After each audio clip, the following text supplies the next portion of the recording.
Hello, hello, hello. Welcome one, welcome all. Welcome to the Forts Pro League Season 4 quarterfinals. That's right, the playoffs are here and they're starting today. And we're kicking it off with a big match. One of the matches filled with the players that you guys know, that you guys love. It's Felium Verede versus West Wind. That's right, Eaton and Dranistian versus Malm and Geiger.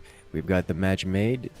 We'll be kicking it off here shortly. But first I want to say hello to everyone who's stopping by at the beginning here. Hello chat, hello Fords community. I know this is something you guys have been looking forward to for quite a fair few weeks now since the start of the Fords Pro League. And today is the day when things get extra exciting. So hello, welcome one, welcome all. And I'll be joined here today by 42 Scientist and Nose, the greatest developer here at the, there at the Fort Studio. How you doing, Incursus? Good to hear you, man. Very well. Thank you. Yes. I have been looking forward to today for quite some time. I was up extra early, even getting sassed by 42 Scientists about it, just to make sure everything's going smoothly on time. Yeah, you were being herded just like a cat. Yes, so it would seem. I'm okay with this. But let's see. It looks like everyone's ready. So let's go ahead and kick it off. It's a round one. Show off the bracket here real quick.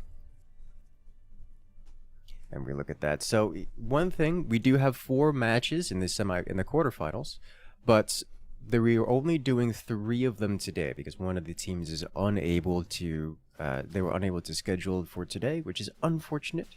But it does mean that we'll get to show them off later. I believe that they'll be done during the semifinals day, so that will be nice. Let us see. Oh, I almost forgot to mention. This was a little bit too important to pass up. Shout out to Alienware. Shout out to Alienware for sponsoring some great goodies here for the competitors in the Forts Pro League. Nose, why don't you tell us a little bit about the prizes that they've provided? Yes, so it was, we've actually been supported by Alienware in the past. Many years ago, they helped us out with some equipment, and we put the alien effects feature into Forts, which makes their keyboards and mice that light up in different colors in relation to gameplay. Like when your core is on low health, the keyboard flashes red and stuff like that. It was kind of cool. And so Alienware has been always quite supportive of Forts and Earthwork Games, and we reached out to them again for supporting the Pro League, and they're like, sure. So this time around, we've got a really nice Alienware headset and a mouse and mouse pad that they've generously donated to be for the winners of the Pro League. And so we're trying to give them lots of exposure in our branding here in return. And who knows what will happen for next season? Maybe there'll be something even more interesting from them. But yeah, it's really great to have Alienware support us. They were, when we contacted them, they were like, "Oh yeah, we love Forts. We'd love to help you guys out." So it's really cool.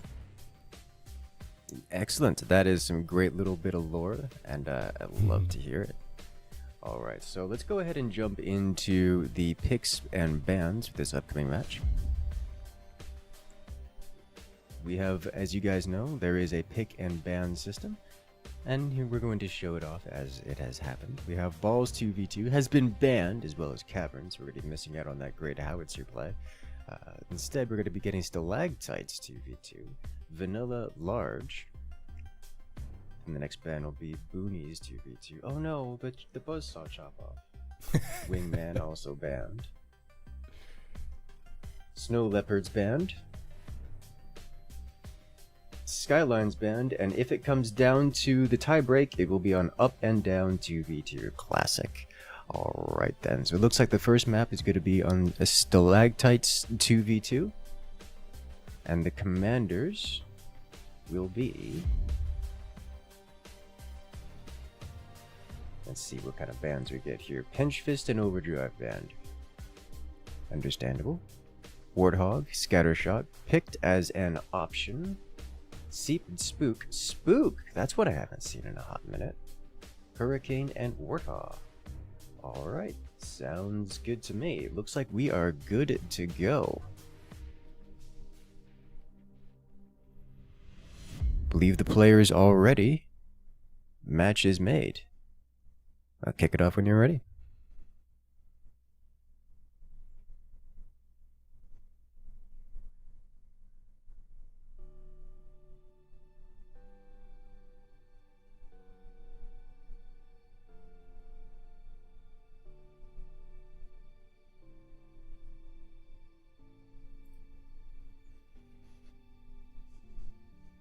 Let's see.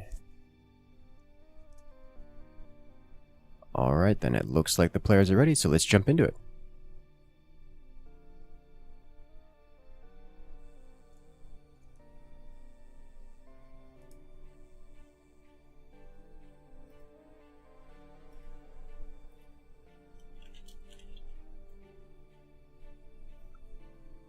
Malm, ready up?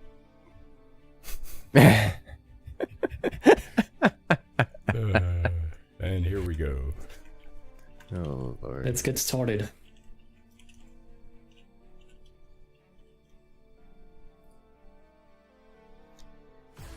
Alright.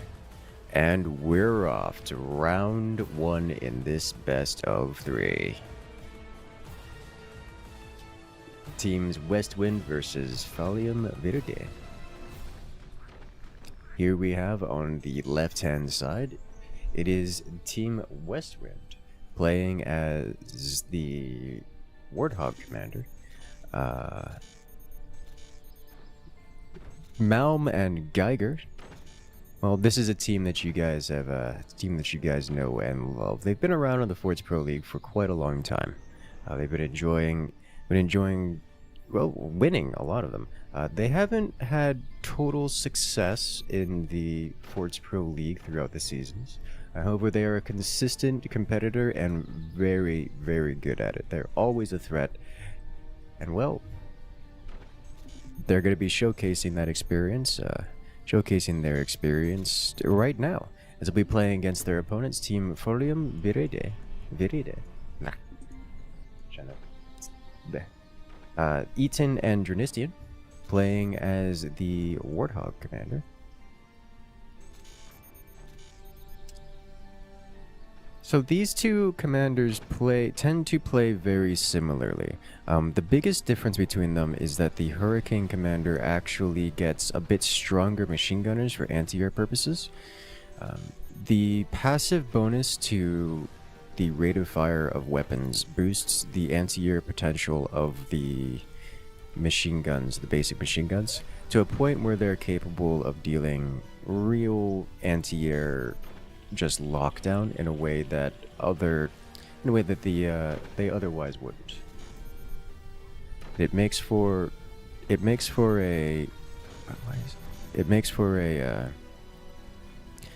bit more dense anti-air coverage, which is nice.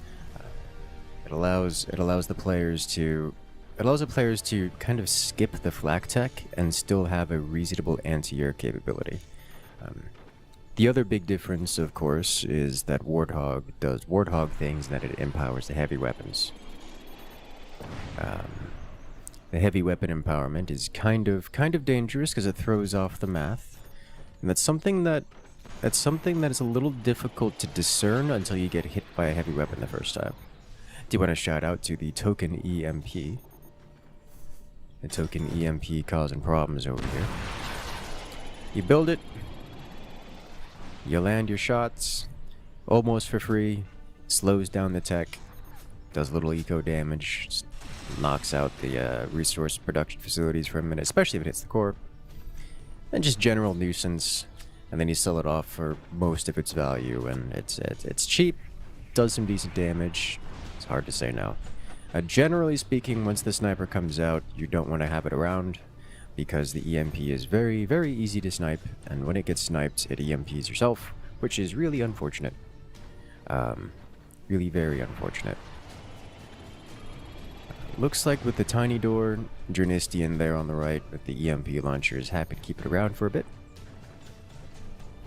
But we'll see how that goes.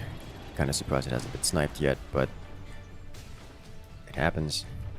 Sometimes it just doesn't get sniped out, and it's alright. But eventually we're going to see it sold off. There is the potential that it doesn't get sold off. Specifically because Drynastian is going for energy weapons, and the EMP is great at dealing with the energy shields, which would otherwise hard counter the energy weapons. But even then, usually the EMP just doesn't get fired like for a long time.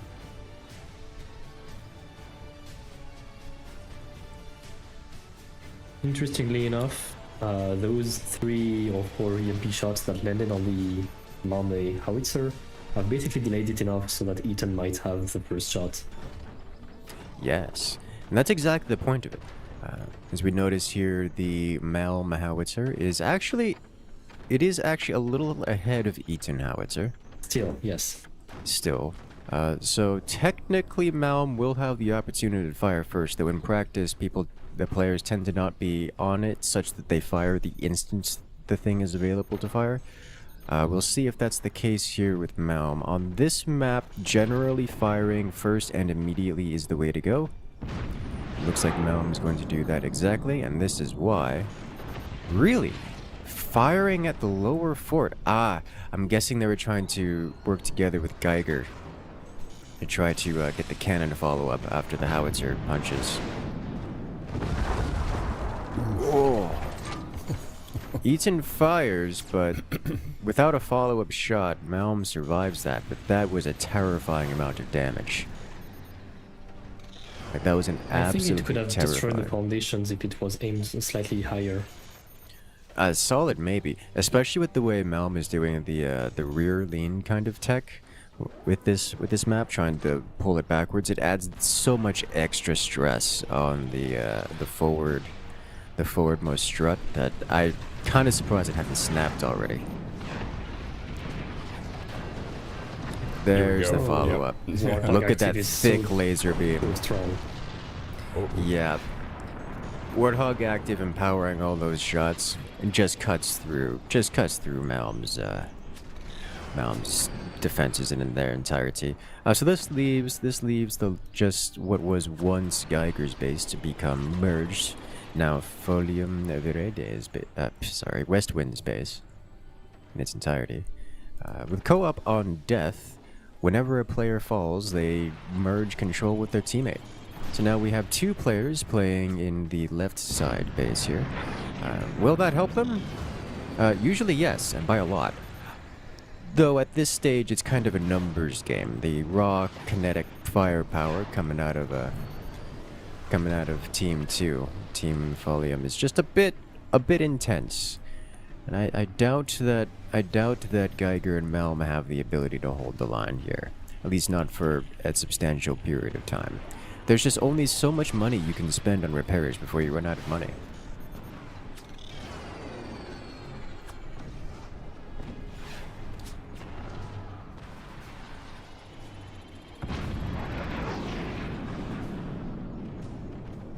And another howitzer lands. I mean, it just chunks. The Warthog active, it does. Yeah. Just look at how much damage that howitzer dealt. That was incredible. Well, Team 1 goes to Team... round 1 goes to Team Westwind. Warthog empowered damage is a lot of damage.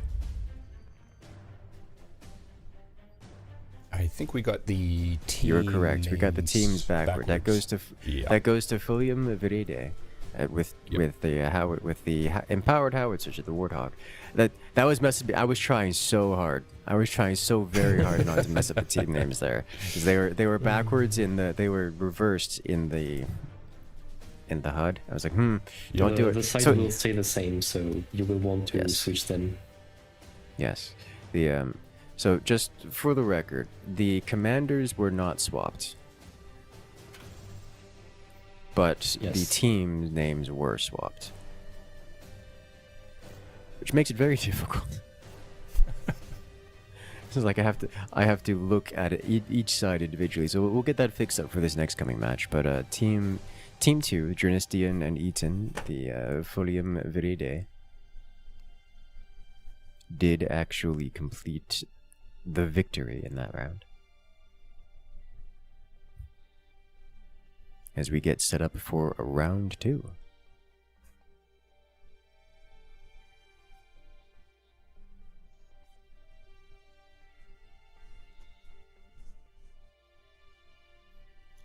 So before I go doing shoutouts here, I want to ask, do we know if Zaltzwerk is live today? He usually is, but I haven't checked. He is? Alright. So if you guys want to check out these matches, but in German, make sure to check out Zaltzwerk on Twitch. And you guys can see these very same matches, but in the native German tongue.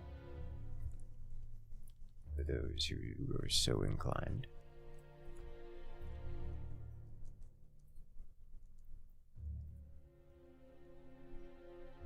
Excellent. So what is the score? It is 1-0 right now. Team Folium Veride versus Westwind. Map 1 goes to Team Folium. Map 2 will be Vanilla Large. It looks like we're just about ready. Sounds good. Time's up. Let's do this.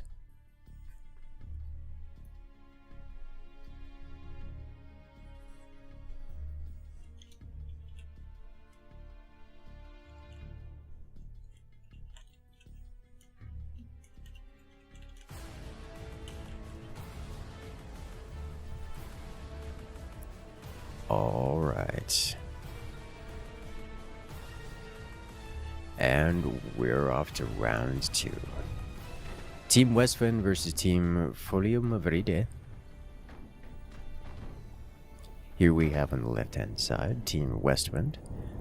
Playing as the Seep Commander. Well, that's gonna be a dead giveaway of their strategy here. Now, of course, their opponents do know exactly what the strategy is because they're playing as Spook. Ah, right. I mentioned it before. I was like, Spook is an odd choice. There's only like one person I know who likes Spook. It's Eaton, and of course Eaton is in this round, in this lobby. So I shouldn't have been too surprised. But this is one of those situations where it comes in incredibly handy because Spook's passive informs you what your opponent's commander choice actually is. So, Team Folium here knows that Westwind is Seep, and because Seep has exactly one strategy, Eaton and Jernistian know what they're about to get hit by. Knows what's about to hit them. So this is gonna be predicted. That said, Westwind's strategy is not hidden. It's not a cheese strat. It's a we are going to announce what we're going to do. You know, at 60 seconds into the match, but at least Eaton and Jernistian knew it was going to happen before the 60-second mark, which is somewhat of a boost.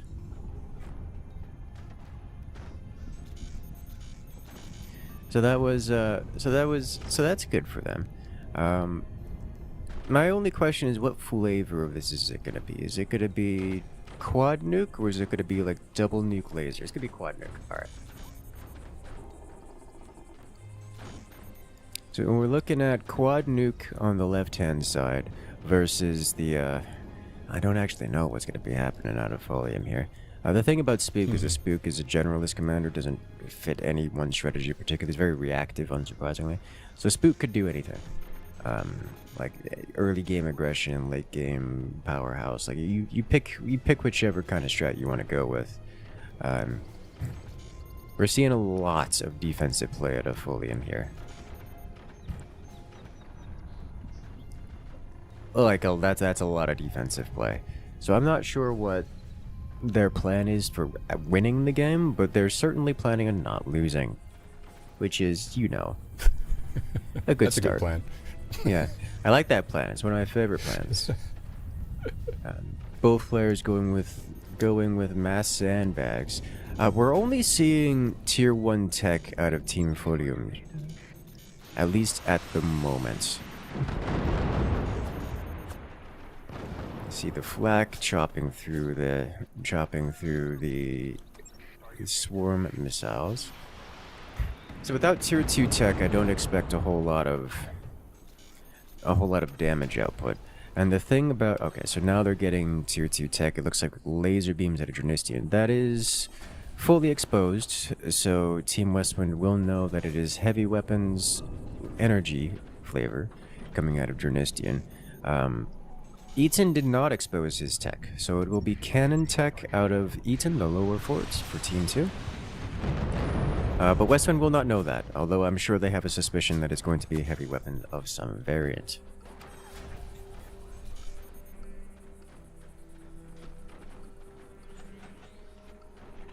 We do see 2 nukes upgraded, 1 for each player out of Team Westwinds. We're not going quad nuke just yet. This is something that I'm happy to see. Generally speaking, quad nuke struggles a little bit because there's no swarm missiles to screen for said warheads. So that makes it a little bit less strong than one would expect from launching 4 nukes at someone. Yeah, but with Seep, you basically have free swarms. Yeah, you basically get free swarms with it. Still, I find it works a little bit better. Let me rephrase. It's a little bit more efficient, I find. To run swarm missile nuke. That said, with Seep, you do eventually want to upgrade to quad nuke because, as 42 rightly brings up, when a nuke is destroyed, it splits into swarm missiles. So you still get swarm missiles when you have quad nuke, when you are Seep specifically. Which is, pretty strong. But at least out the start, I generally prefer to see swarm nuke. It's just more efficient most of the time. That is so many sandbags. Eaton just going with the beachfront property here. They've got a lot of... I'm liking the flak positions here. So this is something we don't see a lot of. These deeply inset flak positions they have very low angle, but they don't need a lot of angle because they just flak out a particular zone across the world.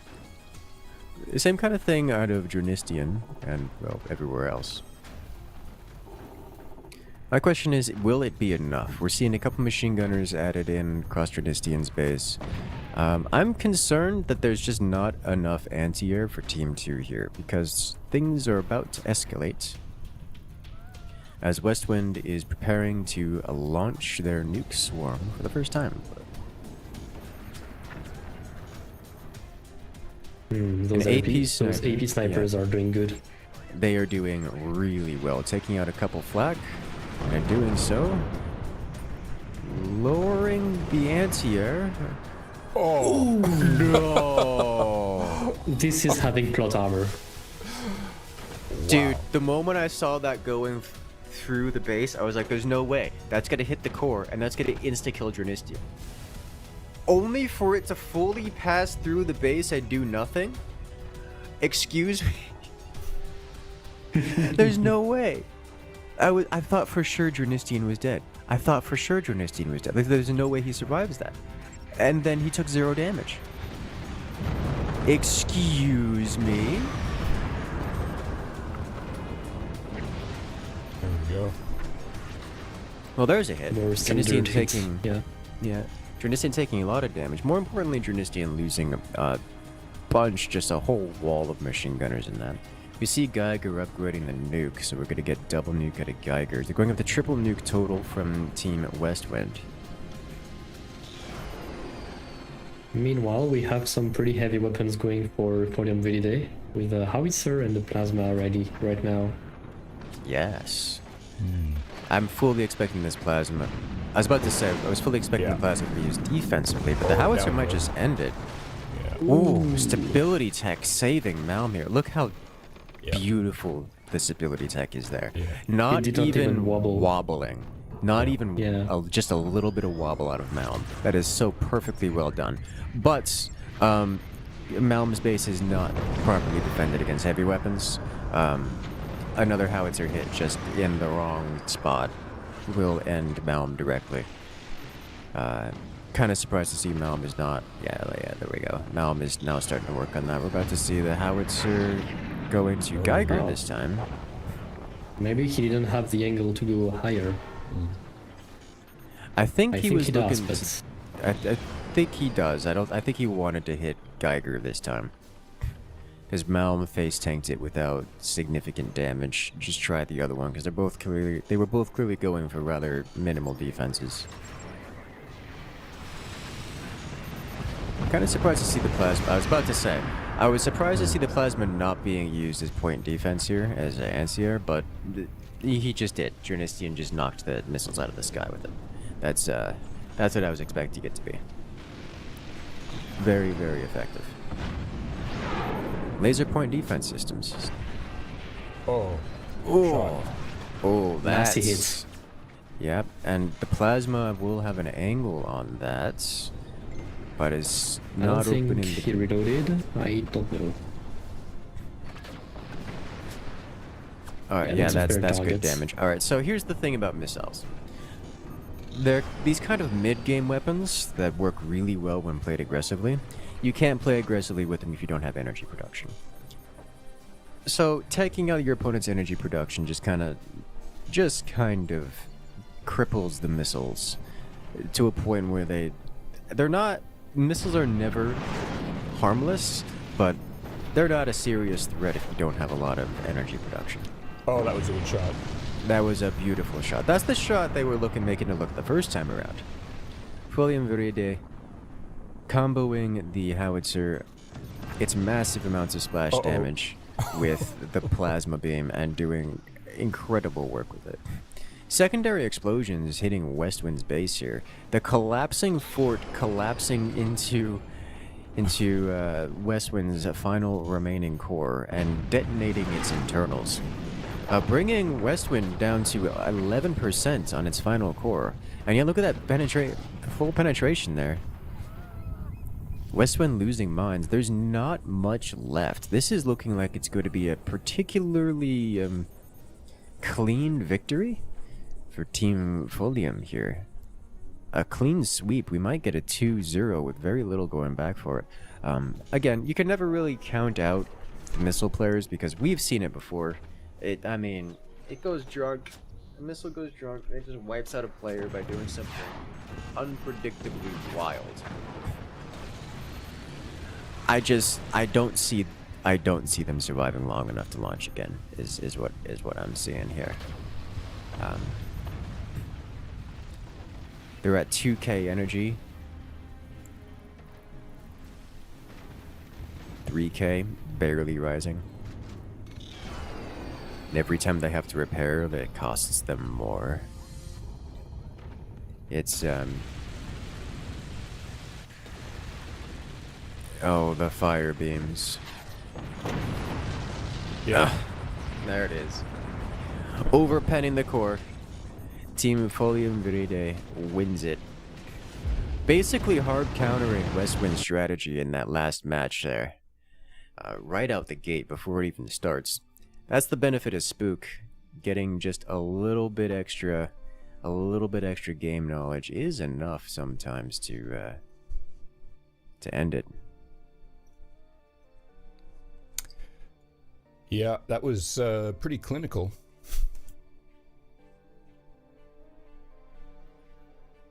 Yes, please.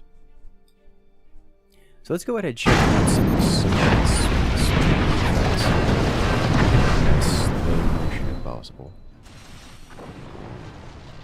Yep. So that was in the first round where we got to see the plasma beam doing a lot of damage. Yeah. Look at how precise. They just empowered their heavy weapons and just punched clean through.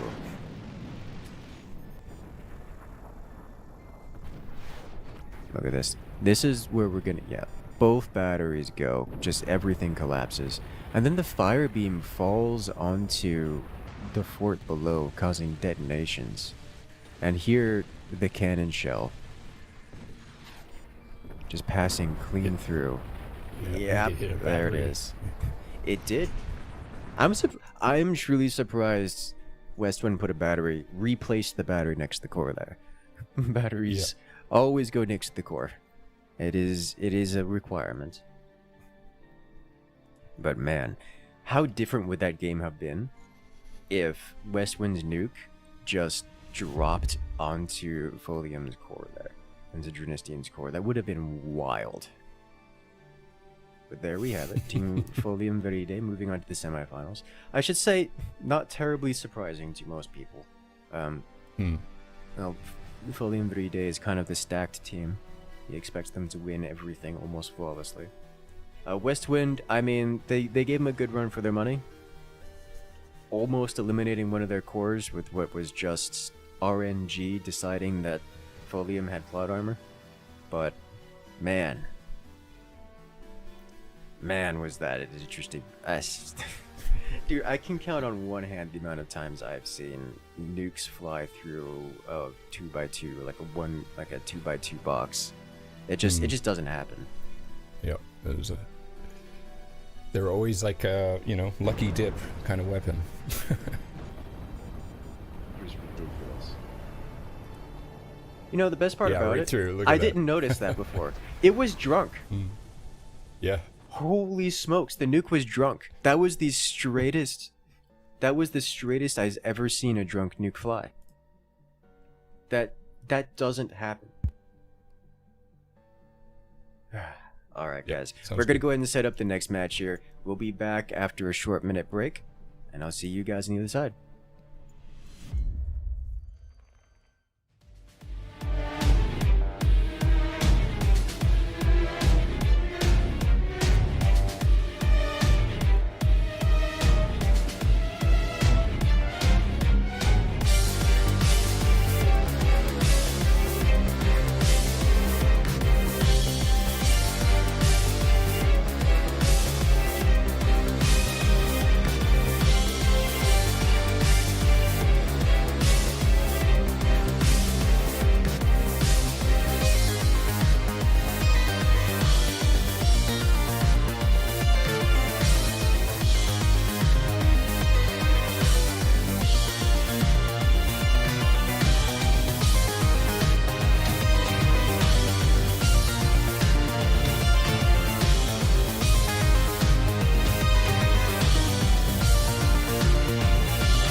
Welcome back, everyone.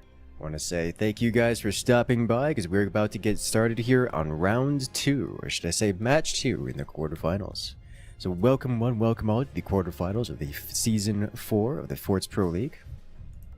Where coming up next we have Team Skill Gap versus Team Giat. That is to say, I am myself and Clauales versus Gengar and Butterdog. Let's go ahead and jump on over to the picks and bans.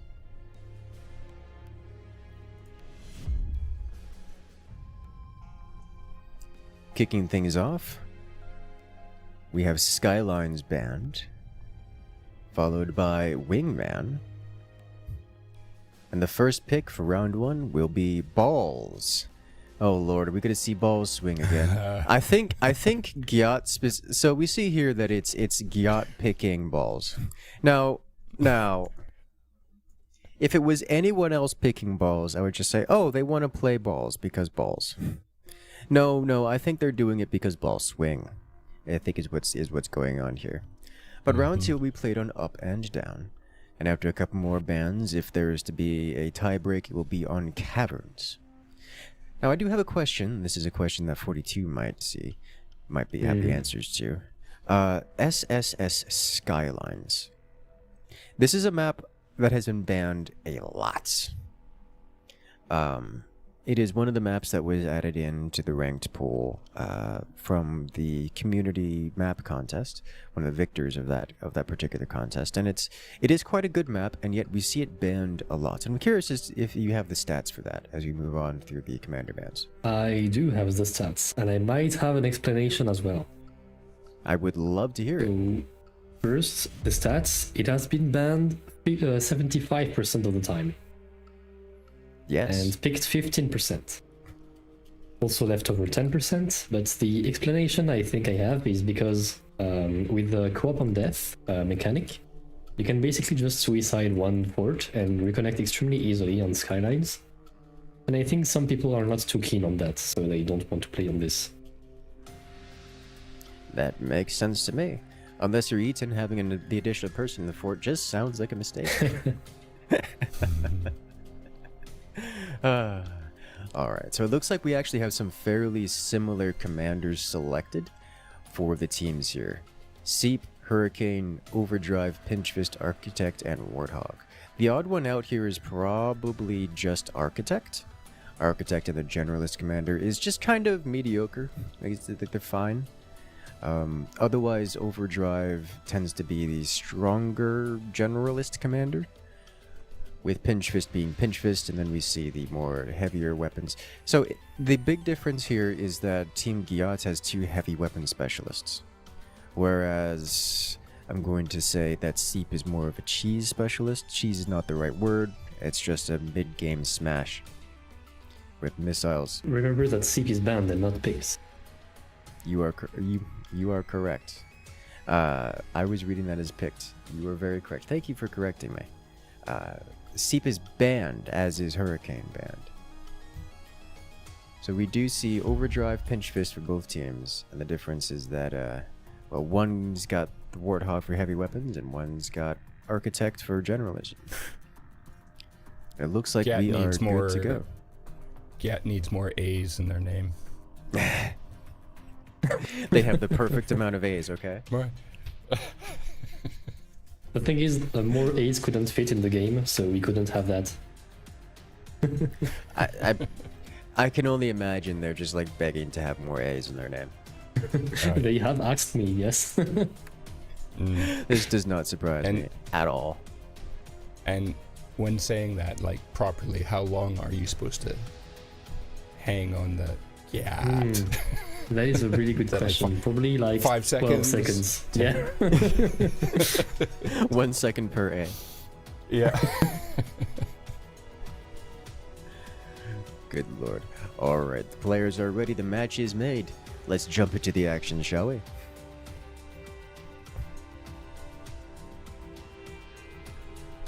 Time's up. Let's do this.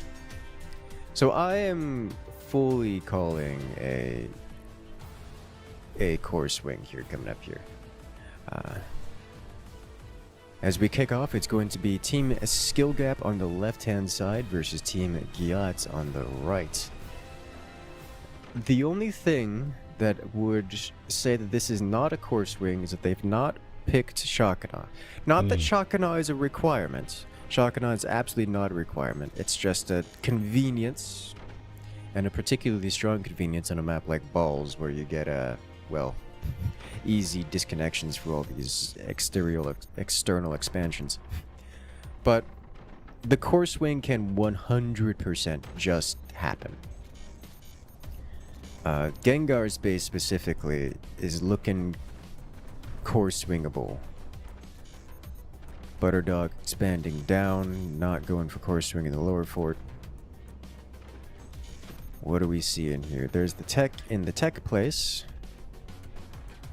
Oh, course, looks we like got Team 1 is Sniper. going to core swing on Klau's side. It is. Yep. There it is. And nails Ooh. it.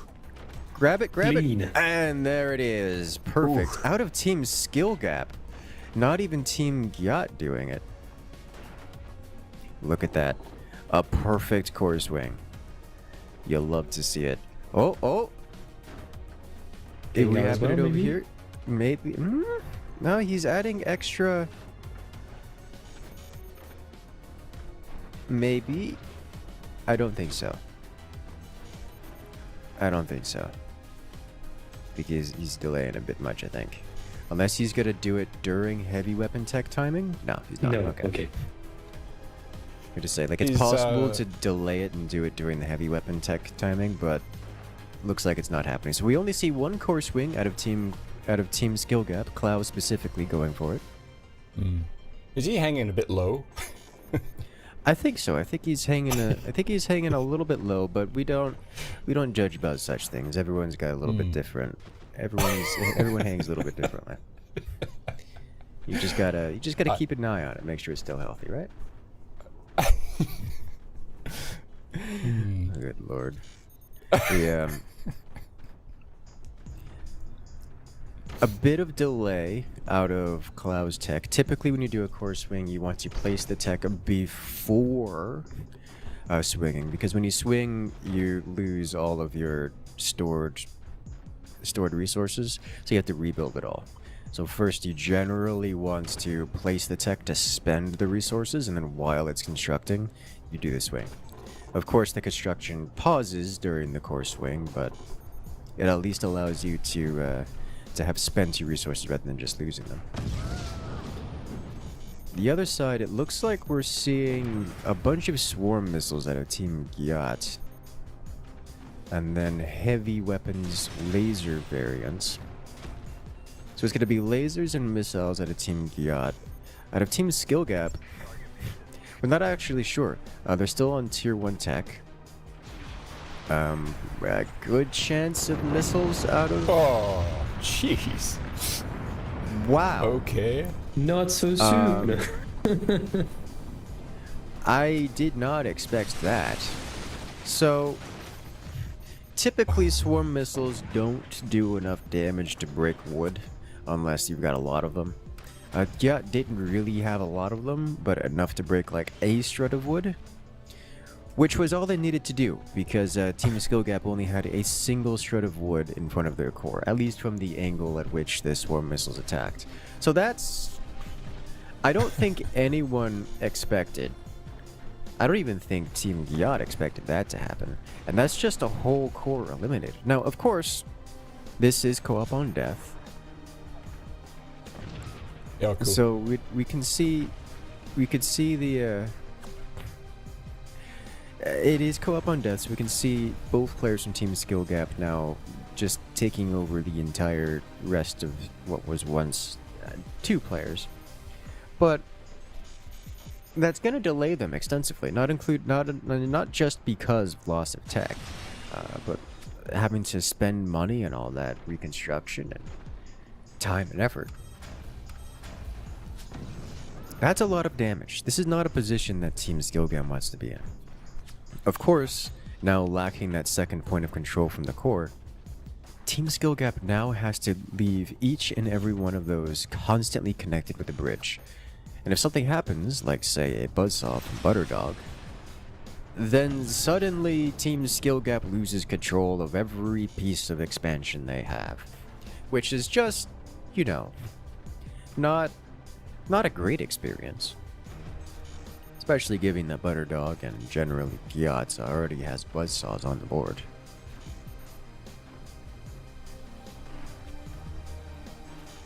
Yeah, that Skill Gap's core there was just very exposed underneath. It really was. I didn't expect the swarm missiles to hit there. I didn't expect it to. I don't think anyone expected that, and it cost them a core. The first nuke launches, classic ball style. They go slam directly into the balls and do nothing. This is one of the downsides of having these swarm missiles placed in this location. They do struggle with slamming into the terrain and not actually dealing damage. The benefit of putting them there, however, is that they come from below, which is a direction that the anti-air naturally struggles to handle in forts generally. So having the swarm missiles come from below is generally the correct answer. It's just well, it's just risky in this particular map.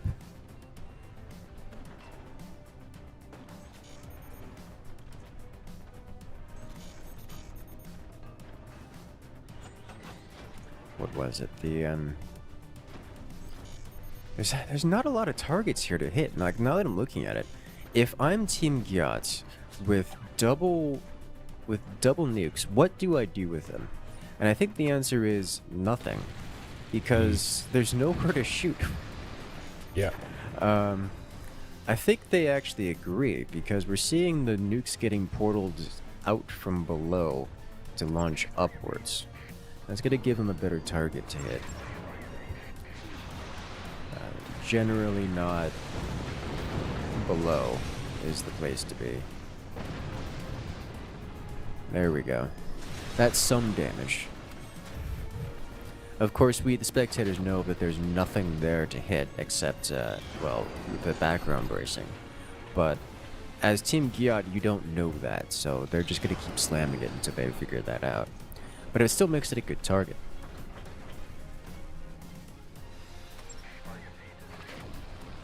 There we go. Ooh. Plasma Beam coming out of Team Skill Gap. Committing vengeance.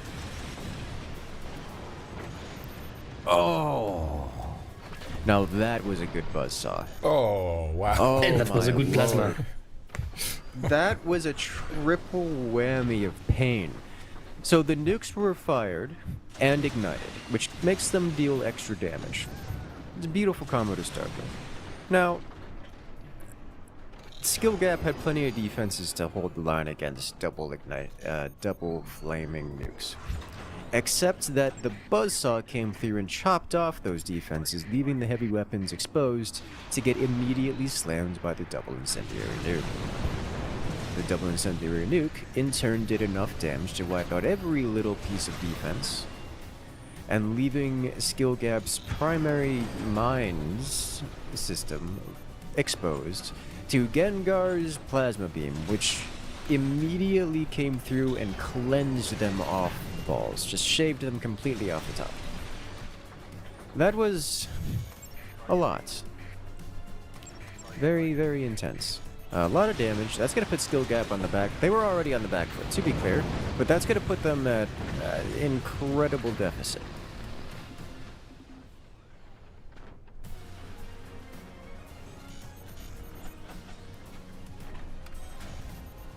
So I like what Team Gyatso's doing here.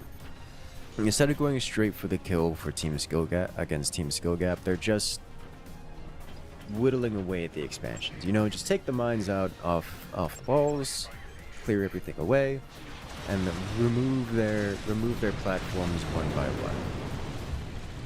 This is, in my opinion, a very good strategy. You get the laser follow-up, and swing and a miss. Go and hit it with fire beams. Do it. There you go. Gets one of them, gets one of them. Progress. Not much progress, but progress. Need more plasmas. Gengar needs more plasmas, and more energy production for that matter. And probably another 2 batteries. But that's what economy is for, you know. I would actually like to see these swarm missiles be launched at the lower ball, just because the swarm missiles will cause ignition.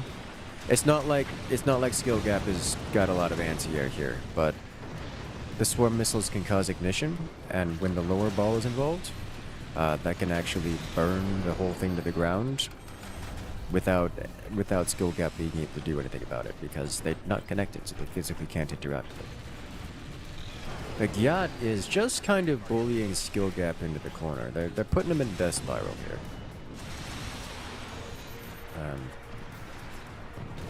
Skill gap is trying to stabilize, and I imagine they're trying to put a plasma beam down. A plasma laser. Is that not an energy shield? Oh, those are good. Close, but not quite. I'm surprised that skill gap doesn't have an energy shield around their core, as the plasma actually ignites, or sorry, the incendiary actually ignites the core. It's going to burn down to 60% before we're stabilized now, before getting extinguished. See, look at that. This is what I was talking about earlier with the buzzsaws just constantly disconnecting everything. Without access to the second core, everything burns, everything disconnects. Jeez. The nukes, they fly.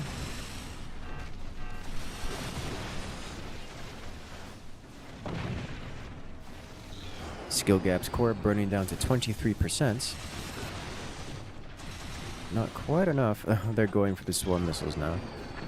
That's so many buzzsaws. It's so many buzzsaws.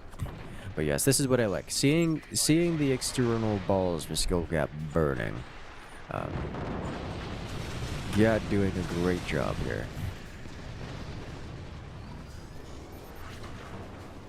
Just taking skill gap and shredding them. Chipping away at them until there's nothing left. Piece by piece. That's how you do it. Like with core swings like this, the core is so hard to hit that you can't really go directly for the kill, not with any meaningful consistency. So what you do is you just break everything else. Yeah, this is gonna burn. Once you ignite at like below 10%, it's over. Yep. It just burns. The extinguish time is longer than the burn time. And with that, Team Gyat, despite having to deal with a core swing, wins it all. At least in round 1. Good job, Team Gyat, going up 1-0 in this best of 3.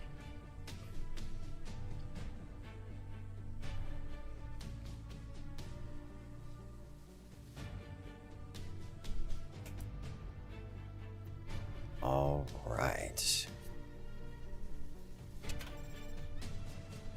Let's go ahead and check out the replays of those explosive moments. I want to see this swarm missile replay so we can see exactly what it is. So the swarm missiles launch, and with it you can see from below there's exactly one strut of wood. And the swarm missiles just so happen to cluster up on that one strut, punch through, and hit the core directly. And that's it. That's all it takes. When you only have one strut, the swarm missiles can punch through it. And then, of course, the great burning of skill gap's core. Yeah, once it's ignited, it's going to burn for a consistent percent, and then it goes away. That's just how that works.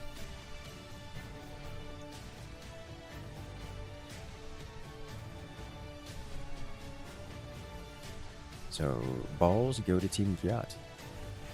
I suppose I shouldn't be surprised. Gyat did pick balls. I'm not surprised at all. As next, we'll go to map 2, up and down.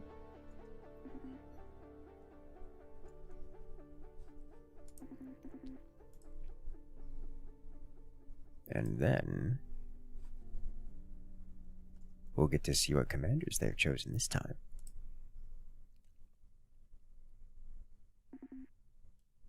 It is always nice to see Skill Gap being defeated, as they were the winners of the previous season.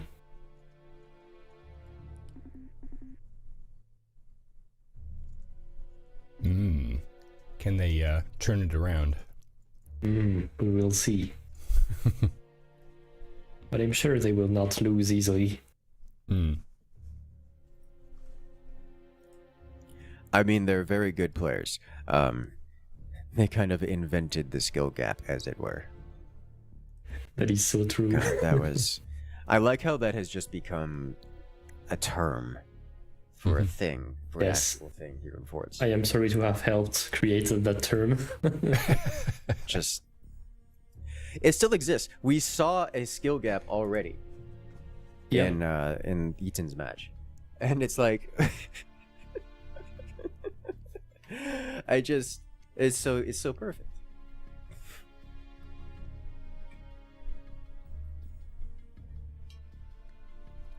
All right, it looks like we're ready.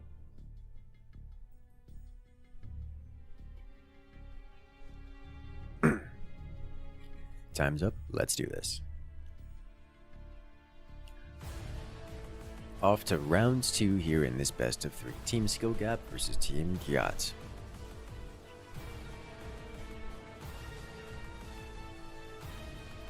Alright, looks like the sides are the same. So here we have on the left-hand side, it is Team Skill Gap playing as the Pinch Fist Commander. They're playing against their opponent's Team Gyat on the right-hand side in the red as the Overdrive Commander. So, Team Gyat is up 1-0 in this best of 3. So they're looking to close out the match here in this round. Skill Gap are almost certainly going to be the aggressors. Skill Gap with the Pinch Fist Commander, they're going to be skeletalizing their base, selling everything off for bonus starting income, and use that to boost themselves along their tech build order. Typically, this is used to go for heavy weapons. You get a heavy weapons rush, and you just smack people at pre-cannon o'clock timings for a lot of damage. It's a very effective strat, high win rate, high pick rate, hard to go wrong. On the other side, we have Team Gyat with the Overdrive Commander. The Overdrive Commander here on the right-hand side has... it has every option available to them. There's no one strat that says, oh, this is the Overdrive strat. Now, Overdrive is kind of an economic commander that can do everything kind of sort of okay. Their active commander ability literally just gives them more money, which they can spend on anything they want.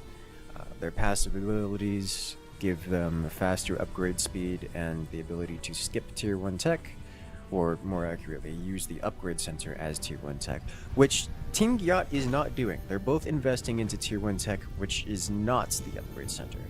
So that's an interesting decision. Seeing Butterdog get a workshop and an upgrade center implies that Butterdog wants workshop-based items. Probably buzzsaws. I'm betting it's going to be buzzsaws. But we will see when that actually completes. The thing is, with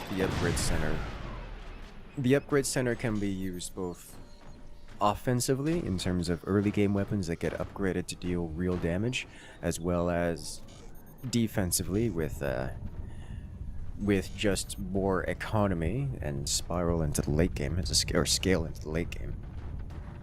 So you really don't get a whole lot of obvious tells with Overdrive. Like, oh, my opponent's playing Overdrive. What are they going to do? I have no idea. The world may never know. But I was correct in that Butterdog is indeed using the workshop to do workshop things. I was incorrect in that it's not buzzsaws. It's nukes. We're going to see portal nukes out of Butterdog here at a Team Gyat, which is something that you can do on this map specifically. There's a select few maps where you can do this particular build order, and it's quite a strong one. I like it. It requires an absolutely hellacious amount of energy production, and Butterdog's turbines have been harassed to non-existence, so that's going to slow them down substantially. On the other hand, Gengar looks like they're going with a purely support type build, probably shotguns. It's probably going to be shotguns and then eventually lasers. Whereas Skill Gap, I mean, they're doing exactly what we would expect Pinch Fist to do. It's going to be lasers and howitzers, and that's just it.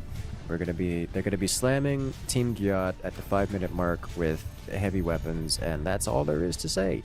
There's nothing more to say about that. Now, my question is, will Butterdog's nukes land before the howitzer? And I think the answer is no. Which begs the question, why not go howitzer instead? And the answer to that is because on this map specifically, you can get quad nuke from a single player, which is a lot of firepower. Like, that's actually kind of a crazy amount of firepower. If you have someone going mass shotguns, as we see out of Gengar in the top fort on the right-hand side, it's gonna do a lot of damage. Like, that's an incredible amount of firepower to deal with. On the other side, Team Skill Gap is actually not going for your classic pinch fist. They are slowing it down in exchange for getting economy. So you see an upgrade center out of Clow. Wait a minute. Did he not place a howitzer? I just assumed he was going howitzer. He's not going howitzer. I don't think he placed one. No. I saw the howitzer. I saw it with my own eyes. It was right as the usual spot, like under the core.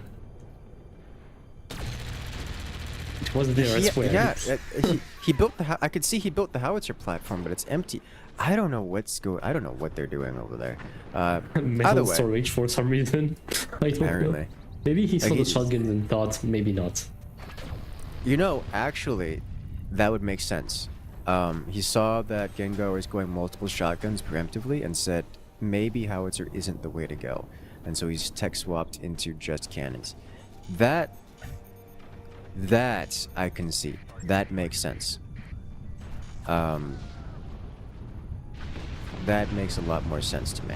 But with the double nuke launching, we're going to see damage dealt. No significant damage dealt. I myself catching those nukes with a forward sacrificial shred of wood. So that's great. Yeah, triple cannon at a skill gap up here. I'm gonna say decent use of pinch fist then. Selling out of the howitzer after seeing the shotguns and going triple cannon. Triple cannon's a great time. I'm sorry. The blinking struts in Cloud's base are getting anxiety inducing. It's I mean he does have stability, so I'm not worried. He does. It's just that's a lot of blinking struts. Anxiety inducing. Yes. That is the phrase I would use to describe such a sight. Anyways, Gyat is scaling up their energy production, I think correctly realizing that they need a lot more turbines to fuel the nukes that they're currently fielding. Looks like they should be firing here in a second. Nope, the sniper died, so I have to wait for the sniper to reconstruct. But with double cannon on the board for Clow on the left-hand side, with third and fourth coming up here in a minute, Gengar is about to get punched really hard by kinetic firepower. Here come the nukes. Shotguns clear the anti. And is it enough? Boy. No, it's going on an adventure. All right, and it's gone. Classic drunk nuke. That is what we would normally expect from a drunk nuke. Unlike in the first match, where we saw a drunk nuke go perfectly straight, so straight that it passed through the enemy's fort without crashing into anything. Which just, I'm sorry, that was wild.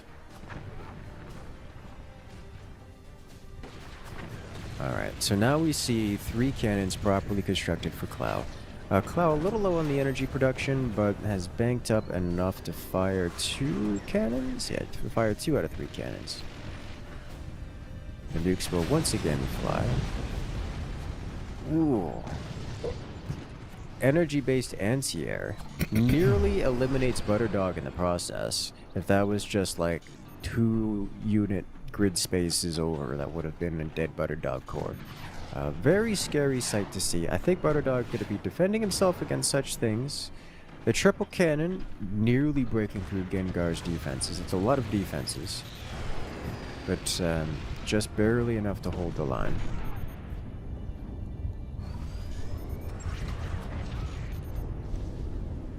We see Plasma getting ready again.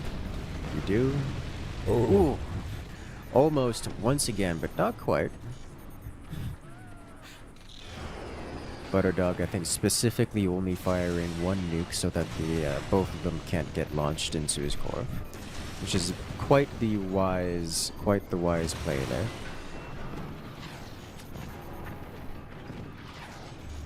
And 3 and 4. There it is. 4 cannons, just enough to penetrate Gengar's defenses and leave Gengar down a fire beam. That's just a lot of damage. Oh, double nukes fired. Plasma. Yep. There it is. That's how you shut this down, by the way. And for the record, every single time we play battleships and I start yelling at people to stop group firing their nukes, this is why. Every time. This is why. Right here, we do not group fire our nukes.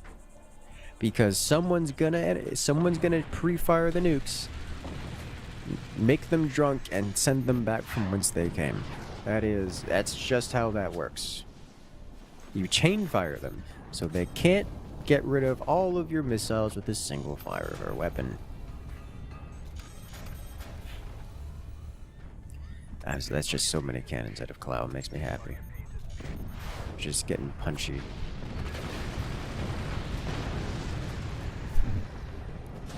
Look at that, the Butterdog Zoo's getting shut down again. I'm kind of surprised to see Butterdog not investing in more nukes. You can get up to 4 in this, though I imagine it has something to do with a general lack of energy production. Butterdog really wants more energy production here, but he could at least start with adding more swarm missiles in. The plasma beam for Gengar completed just in time to get sniped out. So that's just unfortunate for Gengar. Gengar not having a good time over here. Getting kind of bullied by the just mass cannons out of team skill gap. 4 cannons is a lot. 4 cannons is so very much. Just the long delay in Gengar getting heavy weapons means that Team Clow, or Clow for his direct opponent, had all the time in the world to get as many cannons as he wanted, and he did. And has just been pounding Gengar back to the Stone Age. Cannons, as per canon typical, does not generally deal enough penetration to just snipe out things like cores and eternal goodies. It instead just deals raw damage that builds up over time and can't be repaired faster than it is dealt. Faster than it's received, I should say. So Gengar has been slowly dying for the past 5 minutes. Eventually losing item by item. 1 fire beam at a time. 1 shotgun at a time. It is inevitable, and will continue to escalate and get worse and worse until Gengar falls. Butterdog desperately needing to deal damage here with those nukes, and has been just categorically shut down.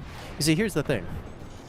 The win condition for skill gap is just Clow existing with 4 cannons. You don't need more than that. So I myself doesn't have to do anything special here. I myself just has to not die and make sure that Butterdog never lands a nuke. That's all he has to do. That's it. And Team Skill Gap wins this. And that's kind of all he's doing. Like, I myself is not actually firing like a Plasma Beam, Fire Beam combo, is not trying to penetrate deep, is not capitalizing on these howitzer lands or like merging shots with the... Oh, jeez. Oh. There we go. Oh. That was amazing. The self-destruct? Oh. I think I've never seen that before. I think that's new. I think the laser exploded just over the core. At least I think that's what I saw. I think the laser was still firing, fell into the core, and destroyed the core. So. That would be awesome. I think I've never seen that before. That's new. That's wild. Meanwhile, Oh yeah. Yeah. Meanwhile, skill gap is like, okay, we finally eliminated one of them. We're gonna get aggressive now. Like I myself was like purposely not shooting at Gengar just because he didn't need, or Butterdog just because he didn't need to. It's like my only purpose in life is making sure that Cloud doesn't die. Now he's getting aggressive because he can. Because what are they gonna do about it? So like, immediately, Team Gyat's lower base just dies. Oh, God. Yeah, it's only gonna get worse from here. And look at that laser cutting so deep. Oh, the core's exposed right now, by the way. Yeah, yeah. I don't think anyone notices it on either side. Or maybe they do notice and don't care.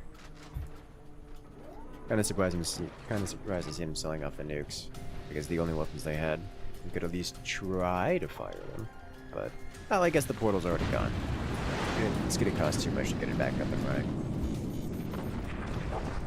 Yeah, wouldn't have worked. Oh yeah. Oh well, that's death. If Team Gyat thought they were gonna have a last stand, they were wrong. Yeah, they realized it too. Hey, going on an adventure.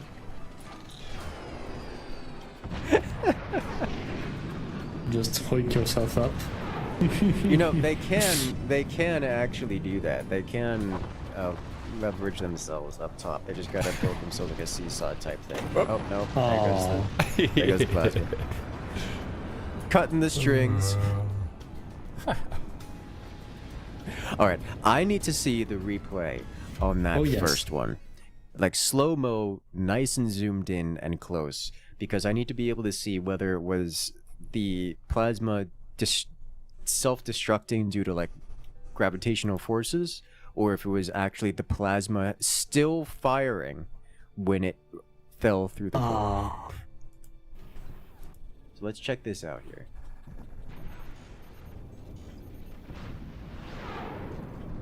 So here's the thing.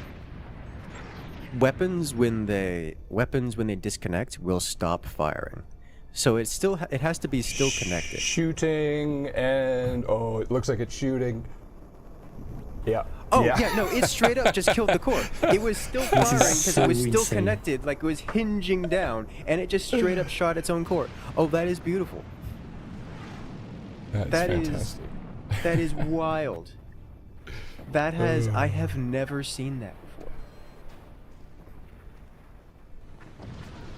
before.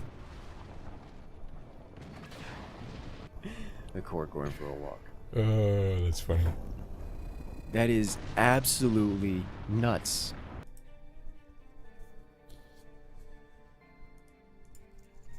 Holy smokes. Because like it didn't explode there. It didn't take additional damage. It was still firing.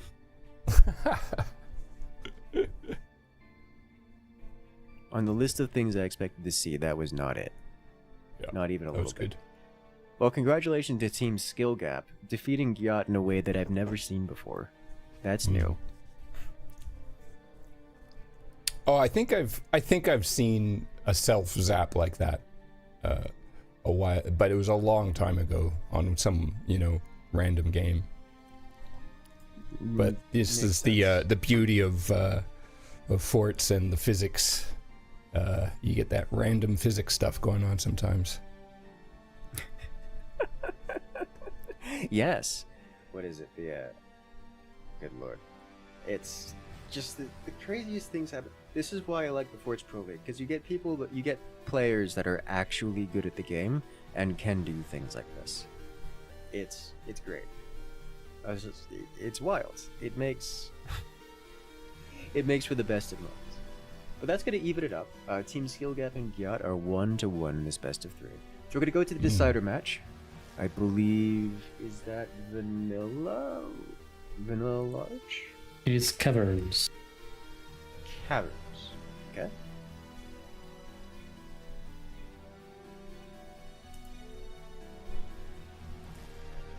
So the winner of this upcoming match will be the victor in this matchup. and they will move on Yeah. to the semifinals. Against Folium. Yes. The most terrifying of opponents.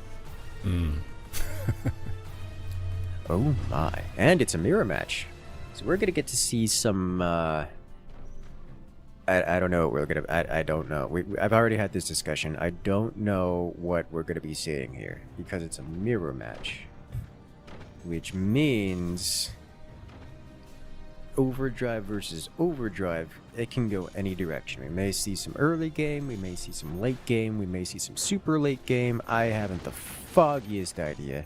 But we'll find out. The joy of being spectators, we can see everything happen in real time. So far, everyone's sticking with mass economic expansion, which is not a surprise. Not a surprise at all.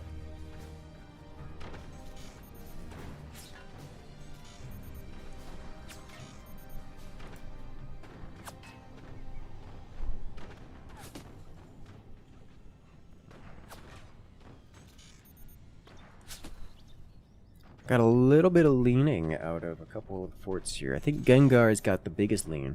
Oh, he's going for even more lean? You mad lad. Oh, that's a lot of lean. Yes. He needs to see a chiropractor. His spine looks a bit broken.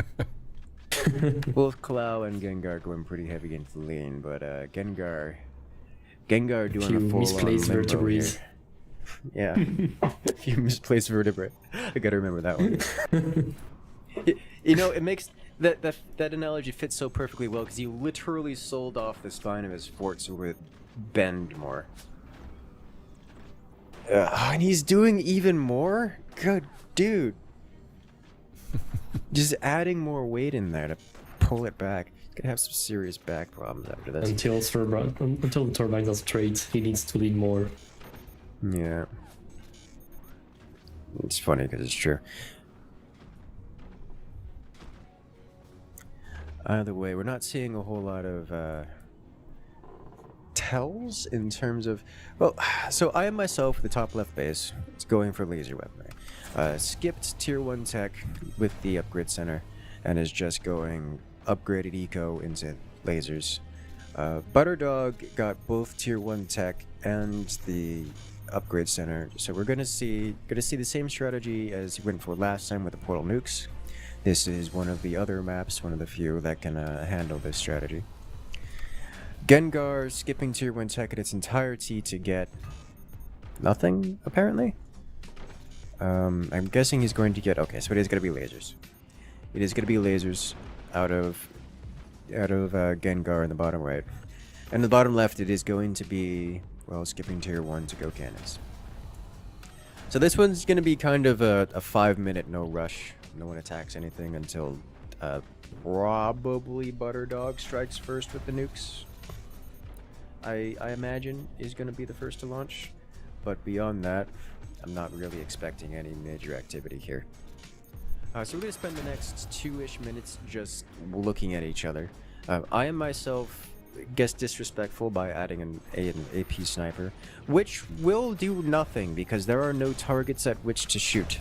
But I am myself doesn't know that yet, and is therefore poking and prodding.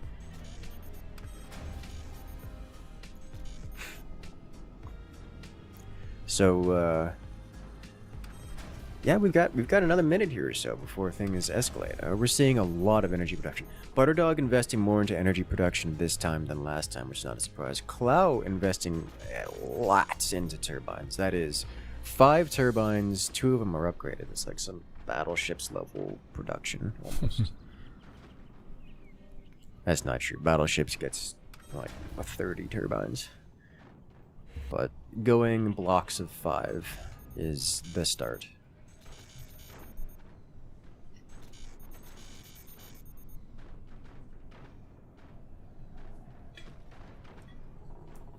We do see the nuke's completed construction for Butterdog. The joy of the upgrade of the overdrive is it makes upgrades go really fast. Oh, the AP sniper found a target. Is he gonna get it? One more shot. He gets it. And there it is. Gengar loses the fire beam. I didn't see that coming. Gengar didn't see that coming. I don't know if I myself saw that coming, but he certainly tried for it. And he got it. Well done. Alright, Butterdog activating the nuke portal, so we're going to see nuclear launch detected here at now, actually. Those are ready to fire. I myself does have a fire beam which can burn them out of the sky. If he is watching, he is watching. He's got to pre-fire it. He gets one of them, the other one a little close. Other one not close enough. Incendiary nuke slams into I am myself's AP sniper. Rip AP sniper.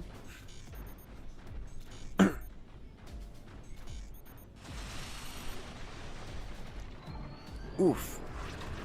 Skill gap, about to get skill gapped by a buzzsaw. Fixing that up with a strut of metal to prevent that from happening again. Butterdog does not have the energy to refire those nukes in the near future. See him fixing that by building additional turbines.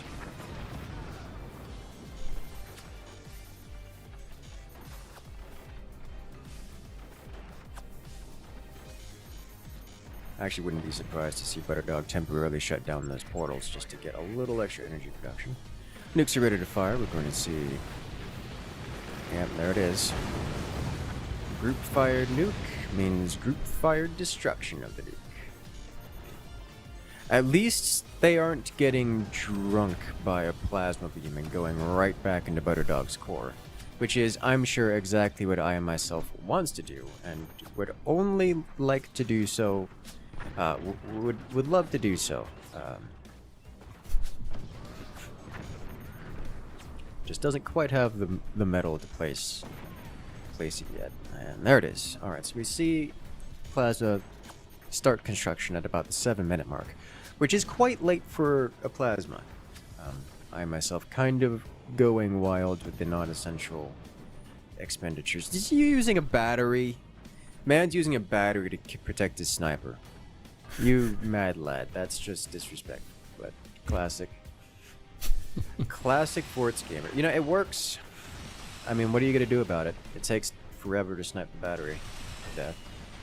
Clow, once again, going with the mass cannon strategy. He's only a little bit further behind than last time.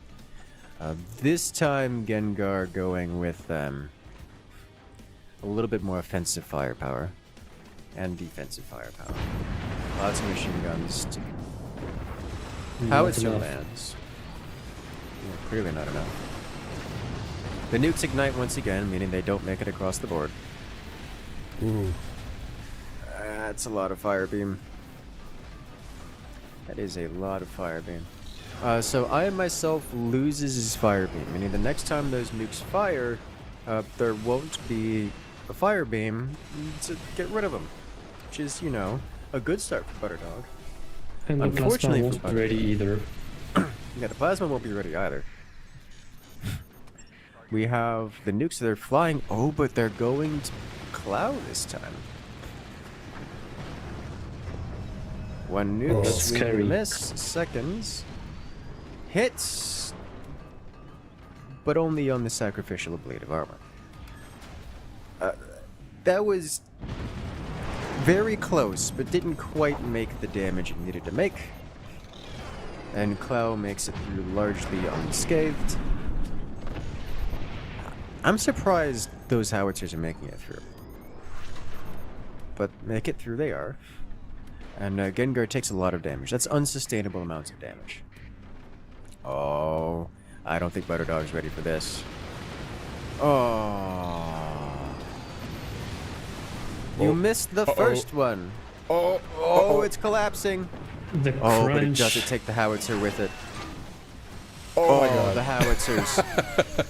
How could you miss this shot? Oh. That was literally the only place you could hit that wouldn't immediately destroy Clow. Literally anywhere else would have been lethal. Surely something burns. Oh, He's selling the howitzers. He has to sell the Yeah. howitzers. Has to. Okay, that does it. That does it. Okay. Yeah, that's it. Good lord, man. That was amazing. That was how skill roller gap coaster. surviving for way too long off the back of that one. I am still surprised that the plasma didn't... Did you miss again? What happened? Oh. Well, that's a lot of damage. Plasma from below wiping out a couple of skill gaps heavy weapons. I am looking to see the nukes get returned to the core. Now. Oh, he's chain firing. He's learning. Or he's just He's firing learning. one. Yeah, you only fired one. You can't burn them both. You only fire one. But Butterdog up to quad nuke, which is full steam ahead. Still convinced he doesn't have the energy production to fire all of them. But it's oh no!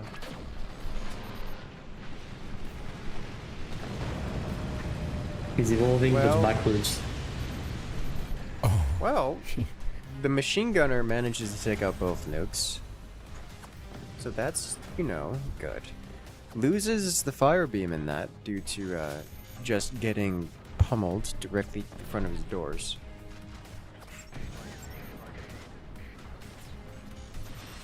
The group fire nuke, plasma is unavailable. Currently walled off. Dude, this one machine gunner? Huh. That one machine gunner twice now has eliminated 2 nukes out of the sky. That's impressive.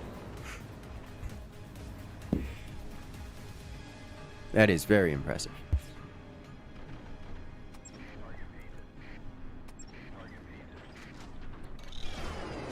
Double nuke, plasma unavailable.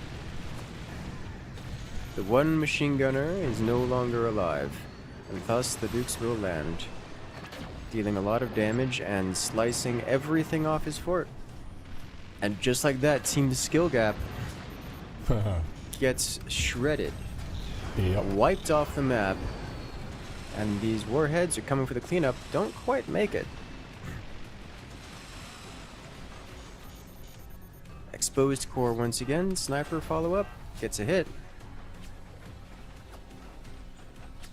Why are you so miss?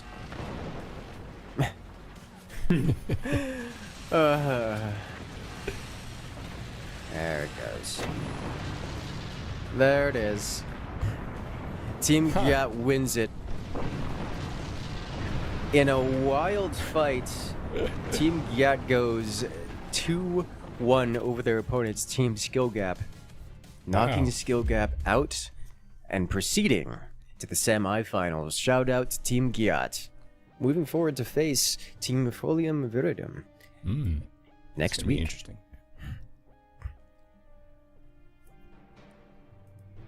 It's going to be very interesting. I'm looking forward to see it. All right, let's go ahead and check out the live action replays. Starting out with that wonderfully anxiety-inducing hold here. I just want to say I like the crumble points such that the howitzers didn't come crumbling down with everything else. But dude, look at this. Look at that laser. If that laser had hit literally anywhere else, above, below, either way, would have been eliminated. And then it just doesn't stop. And the thing that finally does it, isn't any of the lasers, isn't any of the heavy weapons, isn't even the missiles. It's a buzzsaw. It's a buzzsaw that hit just above where the plasma was, where the turbines, caused it all to come crumbling down. Oh my god. It's wild.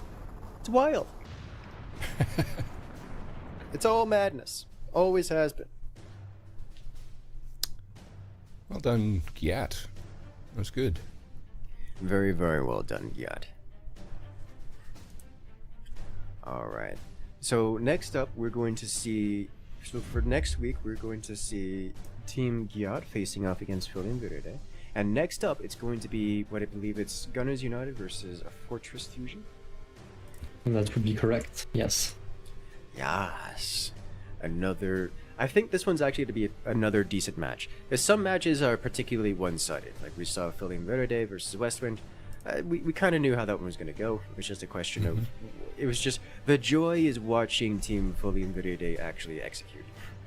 Whereas in Skill Gap versus Gyat, I mean, it's just all madness. And I think Gunners United versus Fortress Fusion is going to be the same kind of madness. And I'm looking forward to it. And that we will get to see after our quick break.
And we're back, ladies and gentlemen. Welcome to match 3 in the quarterfinals of the Forts Pro League.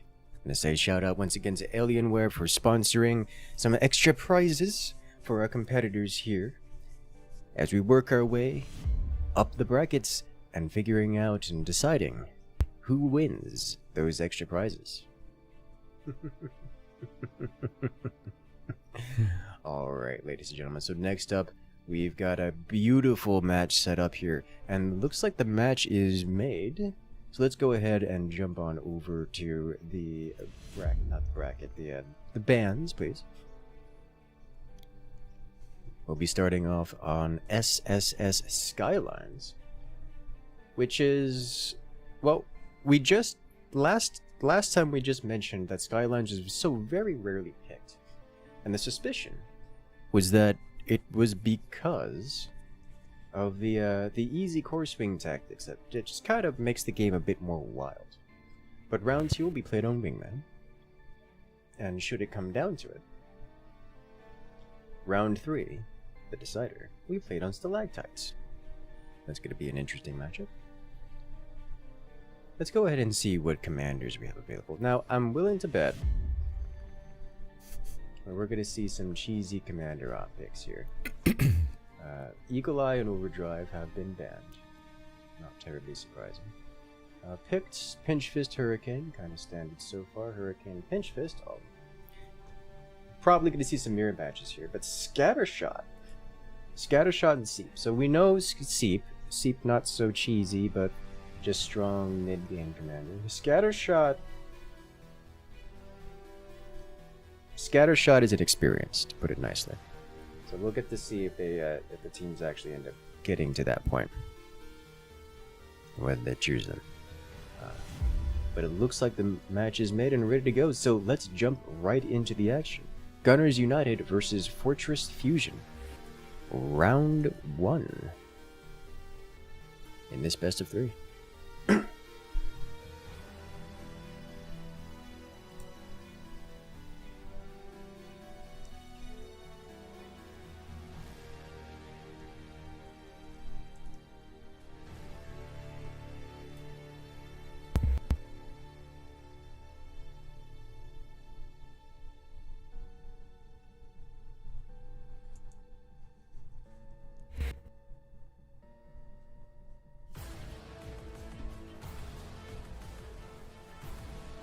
And we're off. Gunners United versus Fortress Fusion.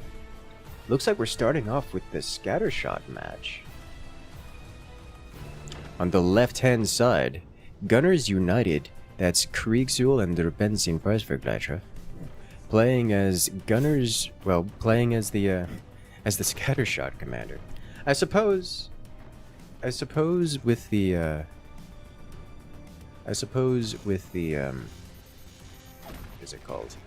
The name Gunners United, I should not be surprised that Scattershot, because Scattershot is a little bit gunnery. We're talking about 20 mil spam, kinetics all over the place. Scattershot is the choice. On the other side, Fortress Fusion, they're playing as the Hurricane commander. So we're going to see, it's going to be a similar build order right up until the end, where both teams are looking to go for heavy weapons. They're going to take similar pathways to get there, but the weapon selection for Team Gunners United it's just going to be 20 mils, whereas for Team Fortress Fusion, they have options. Looks like cannons are the choice, at least for Jim in the upper fort for Team Fortress Fusion. Whereas the lower forts, this is looking. Oh, it's totally exposed. I mean, is he just? Yep. Oh yeah. Okay, so that's on purpose. Okay. That's exactly. This is intentional. Yeah. Yeah. I think. It's an awkward way to do it. What I was looking at there. A lot of snipers as well. Yeah. So what I think happened there is that Team Fortress Fusion saw the core getting exposed. They're like, oh, they're exposing the core. Let me snipe it. So he threw down 3 snipers, hoping to capitalize on whatever Fortress Gunners United was doing. But They wanted to lose the core, so we're not missing out. Nothing unusual has happened there. Like they didn't. I think Fortress Fusion got baited into putting a bunch of snipers down. I mean, to be fair, they did kill an entire turbine with it, so it's not horribly baited or anything. But Team Gunners United specifically yeeted their core for the purposes of losing their core. So Fortress Fusion suddenly spending a lot of money on trying to kill the core did not change anything. It is worth noting that yes, buzzsaws are an existential threat to Gunners United because it disconnects And everything. also Jim from the loves lower buzzsaws. core. Yes, as we have seen. Also, Jim going a bit wild at the batteries around his core. So that's, classic. Batteries go around the core. This is the purpose. Oh, interesting cannon placement. I like this cannon placement. It can only ever shoot at the top core, but that's not a big deal. Buzzsaw is doing wonderful, horrible damage to Gunners United. This is one of the major consequences of removing one of your cores. Yes, sure, you get the benefit of working with your team, but is it a lot?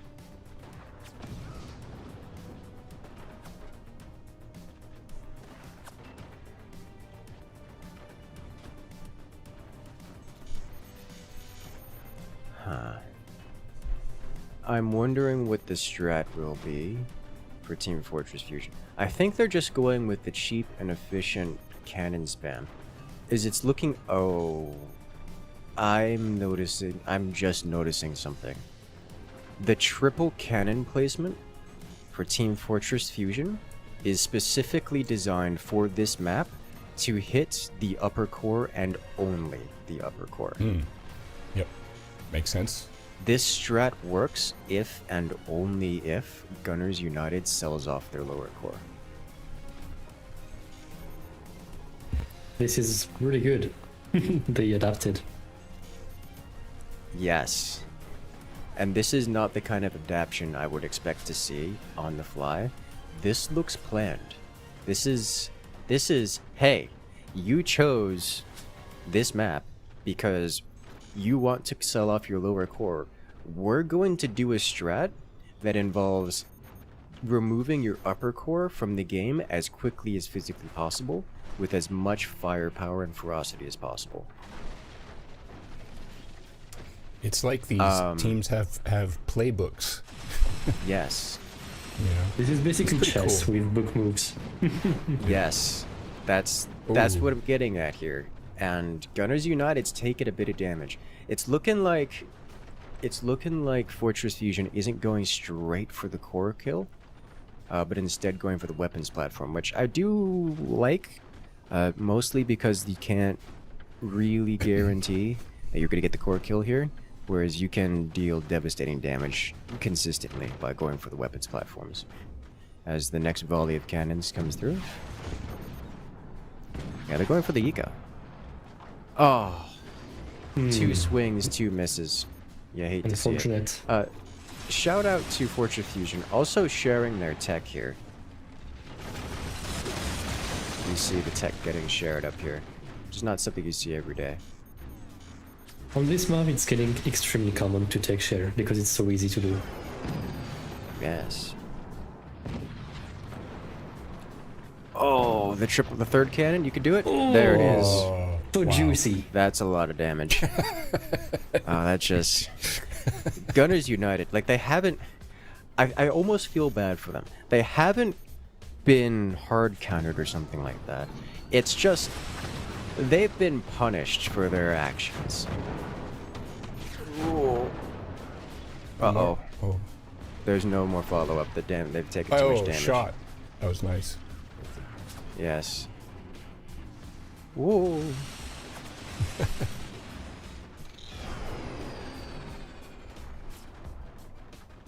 It's okay. Everyone's fine. That sniper actually did a lot of damage there. Yep. Team Fortress Fusion using a lot in that exchange.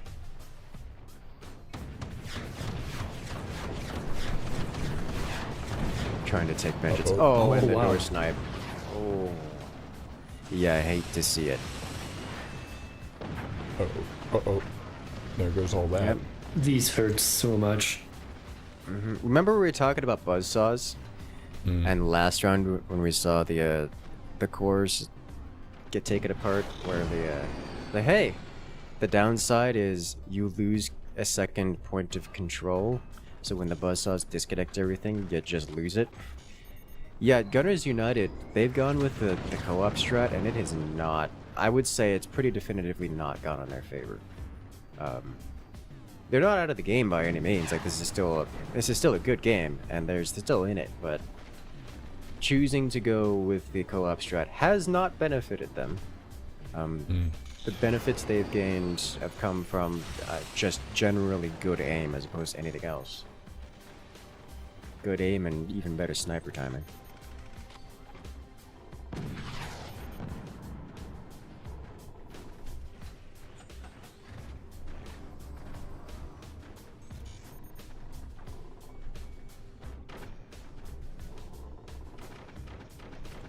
What are we looking at here? A new howitzer being placed. I think Gunners United is tired of getting murdered by buzzsaws, so they're building buzzsaws of their own. Ooh, those turbines almost coming down.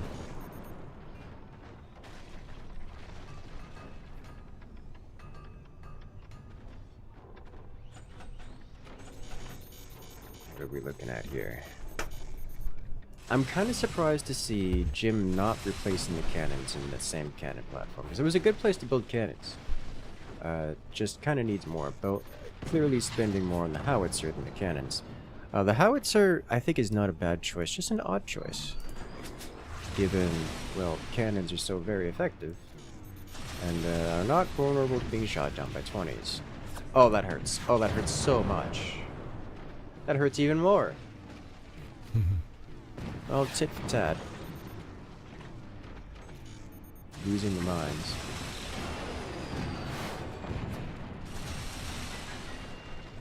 I like how Fortress Fusion is just hunting Gamers United mines. It's like, we not go for your core, we will destroy every mine you own. And they're, selling the cannon. He says, oops. Okay, I think he didn't intend to sell the cannon. I think that was Since Hurricane unintentional. sells so fast. Yeah, sells so fast, it just nearly deconstructs the thing in a fraction of a second. Okay, that makes more sense.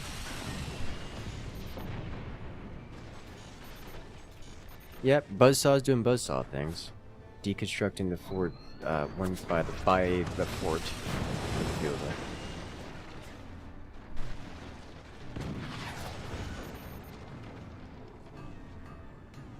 Second cannon follow-up? No. Alessio doesn't have the energy production to keep firing. Unfortunate.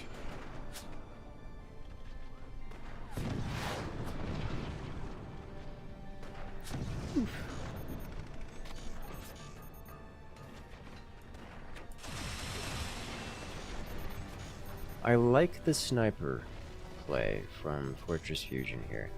There's not much of anything to do with it, but just scouting around, peeking, prodding. Applies a bit of pressure. Lets them get enough information to learn where to send the rest of their shots. Oh my god.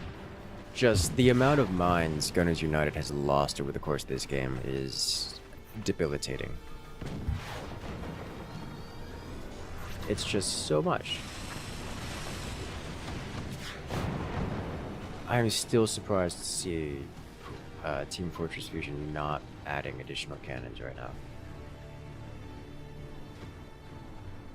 And they're working on other things like new tech, defensive expansions. They're not bad to work on, but I am just so surprised to see no cannons.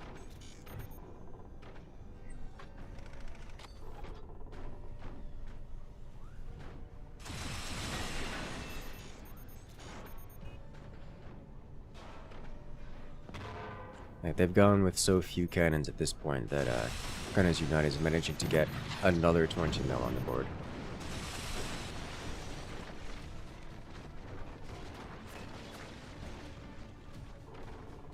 The sniper's trying to scare the 20 mils away. I don't think it's gonna happen.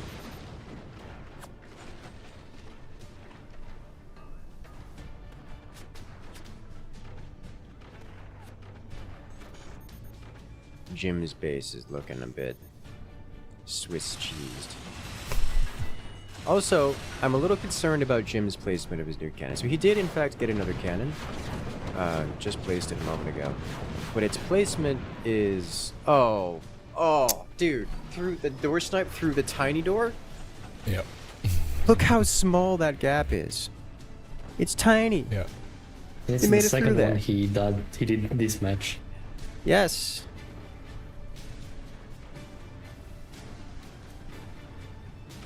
Yes, it is. Oh, I did not see that cannon here. Okay, I see what you mean now. Oh yeah, he put it right in front of his core. So his core is almost undefended, by the way. It's got like 2 struts, 3 struts of wood in front of it, which is not much. And now it's got 3 struts of wood and a cannon, which just makes it worse. Like, that's negative defense. So Yeah, but I mean, Jim- with enough buzzsaws, they can just do that. yeah, I mean, alright. He's adding metal. That's a good start, you know. At least Gamers United would never expect Jim to place the cannon there, because that's such a generally horrible place to put a cannon.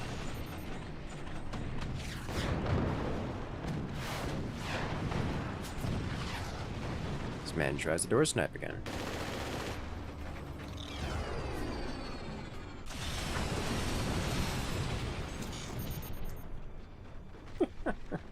The buzzsaws.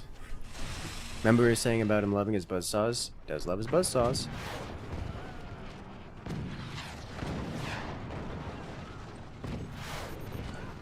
Hey, the second cannon comes online and fires a shot.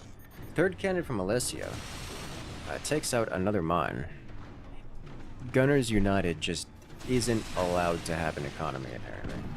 And to be clear, they're still sitting on near full economy. They've just had to rebuild it so many times that they've not spent on anything else. Not really. You know, aside from another 20 mil.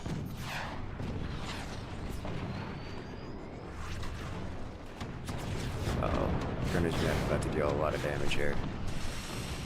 Triple empowered 20. Punches pretty deep. Jim, the top base, does take it in the face and doesn't use anything of value. It's just going to be an expensive repair bill. I feel they should have aimed those at the core. I mean, sure. They if don't know. They knew. They don't know. Not that No, they I can't know. know, but they don't know that Jim's core is exceedingly vulnerable. That is so much damage. That's like the worst case scenario. Damaging the heavy weapons tech without destroying it. Is that it just repairs forever.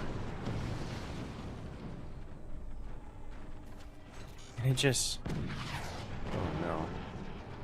I think he is actually trying to destroy it now. Because it costs so incredibly much to repair the thing.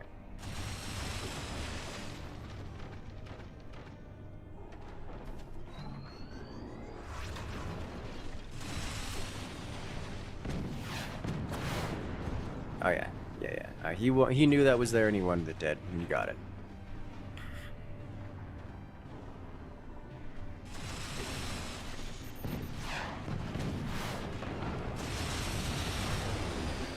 So many buzzsaws. I can't tell if they're trying to go for the core or just go for the mines again, and I think it's the mines. Here we go. Oh, Ooh, One that's one. terrifyingly core-shaped.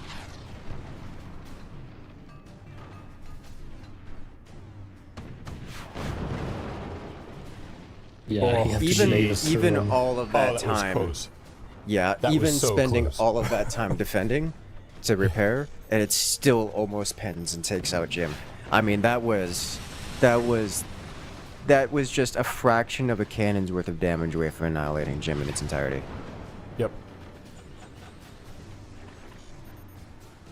As a lot. Realistically, I think Fortress Fusion needs to stop spreading their cannons around so much. And it's not that they're purposely spreading the damage, it's that the positioning of the cannons dictates that they can't all fire at the same place. So there's just no way for those bottom 3-4 cannons to aim at Gunners United last core. And without it, there's nothing left to hit in the lower elements of Gunner United base. Like, they have 4 mines and a turbine down there. Everything else has been just removed. It's like budget structure, nothing else. The top base is where everything meaningful exists, and there's just not enough firepower coming out of Jim to do that, or at least to get rid of it. The way this is going, Jim has been sufficiently passive that Gunners United is able to come back in this game.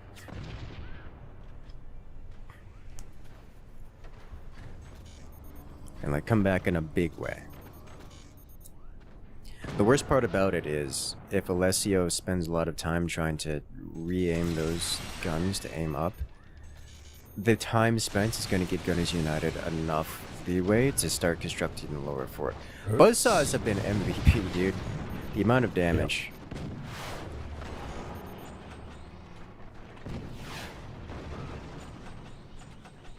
The amount of damage is a lot.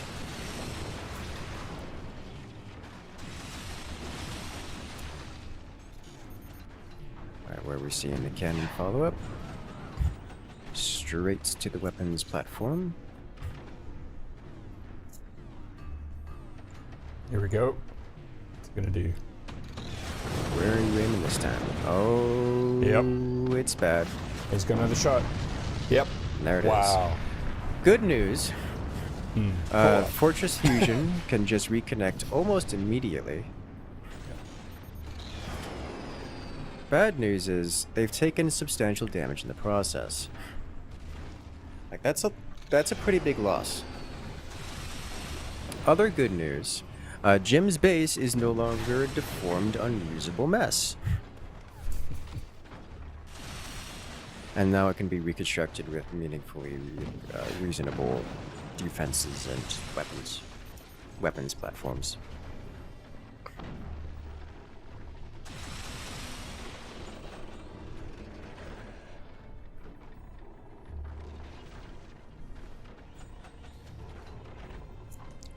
Honestly, may just, despite the loss of the cannon and other goodies, may result in a stronger Fortress Fusion than before. Ooh, the door snipe. Yeah. Ooh, that was very close to eliminating that entire weapons platform. Oh, the sniper. Yeah, that's that turbine there saving that cannon. That would have been potentially game-winning. Had that cannon gone, so that cannon platform is designed in such a way that if one cannon goes, every single one of them goes with it. So having the loss of that one cannon... Those door snipes are insane. They really Oh, are. oh, got it. Yeah, there it goes. Oh, wow. And it all comes down... Oh, hey, one survived. Never mind. I said unsurprised at the outcome. Yeah, so that happened exactly as I expected it to happen. Ah. Yeah. So Team Fortress Fusion no longer has cannon tech, because it just got destroyed. No longer has any meaningful amount of cannons, because they just got destroyed. So I'm not expecting any damage output from Team Fortress Fusion in the near future. Yeah, but Team at the Gunners same time, United. yeah, they only have 120 mil on the other side. Yes. So we're not talking about a lot of damage from either side. But it does mean that Team Gunners United has all the time in the Wow.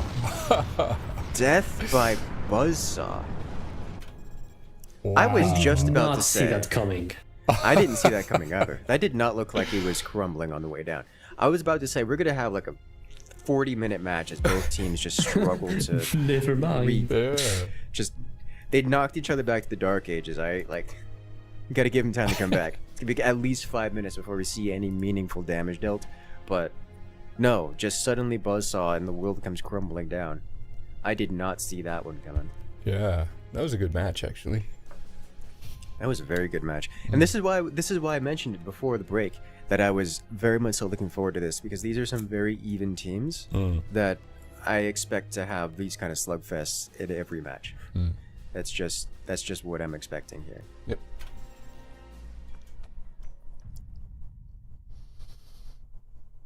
Let's go ahead and check out the replays. Well, unsurprising, the core swing doing core swing things.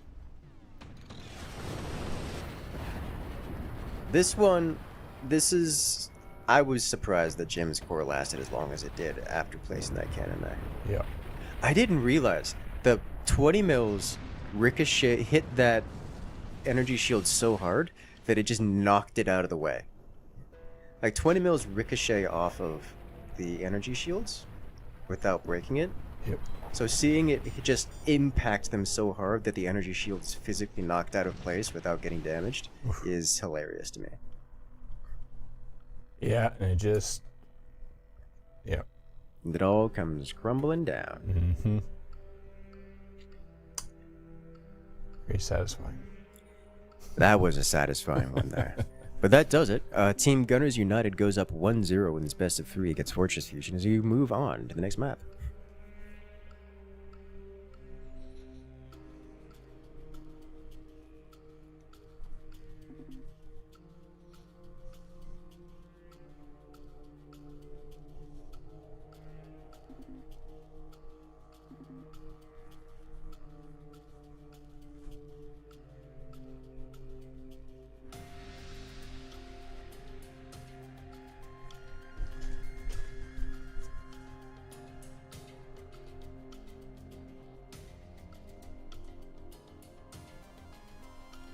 Alright, Wingman will be the next map, as the teams select their commanders, and we get all prepared.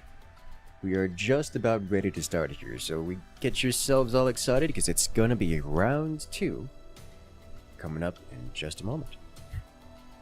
While we set up the lobby, make sure to hit that follow button, make sure to hit that subscribe button. Make sure to leave a positive review on Steam for Forts, because this is the kind of game that we want to see more of. Yeah. Once again, shout out to Alienware for supporting this beautiful game and the Forts Pro League. Yeah, it's awesome. That's still one of the more exciting moments.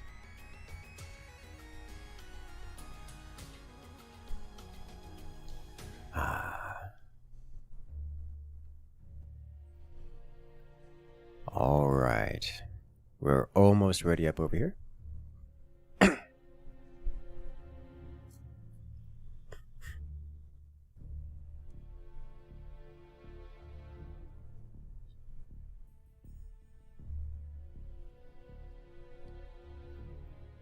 Time's up. Let's do this.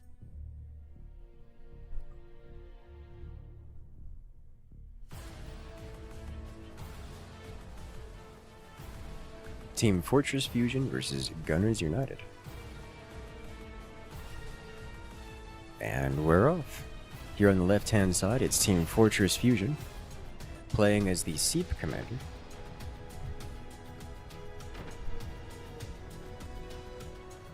They're facing off against their opponents, Team Gunners United, playing as the Pinch Fist commander. Now, this is a matchup where I would expect Team Fortress Fusion to have an advantage, strictly speaking off of commander choice. And the reason for that is Pinch Fist is a commander that doesn't handle early game particularly well. It's not that it can't function, it's that all the strategies that benefit it require it to sell off significant sums of its early resources, which therefore means it has less resources for defense and such. So we typically see Pinch Fist being particularly vulnerable up until around the 6-minute mark, like the 5.5-minute mark. So weapons that hit before that point just deal game-ending amounts of damage, or at least serve as an existential threat to people running Pinch Fist strategies. And that's what we see. Questions with Jim's architectural choices.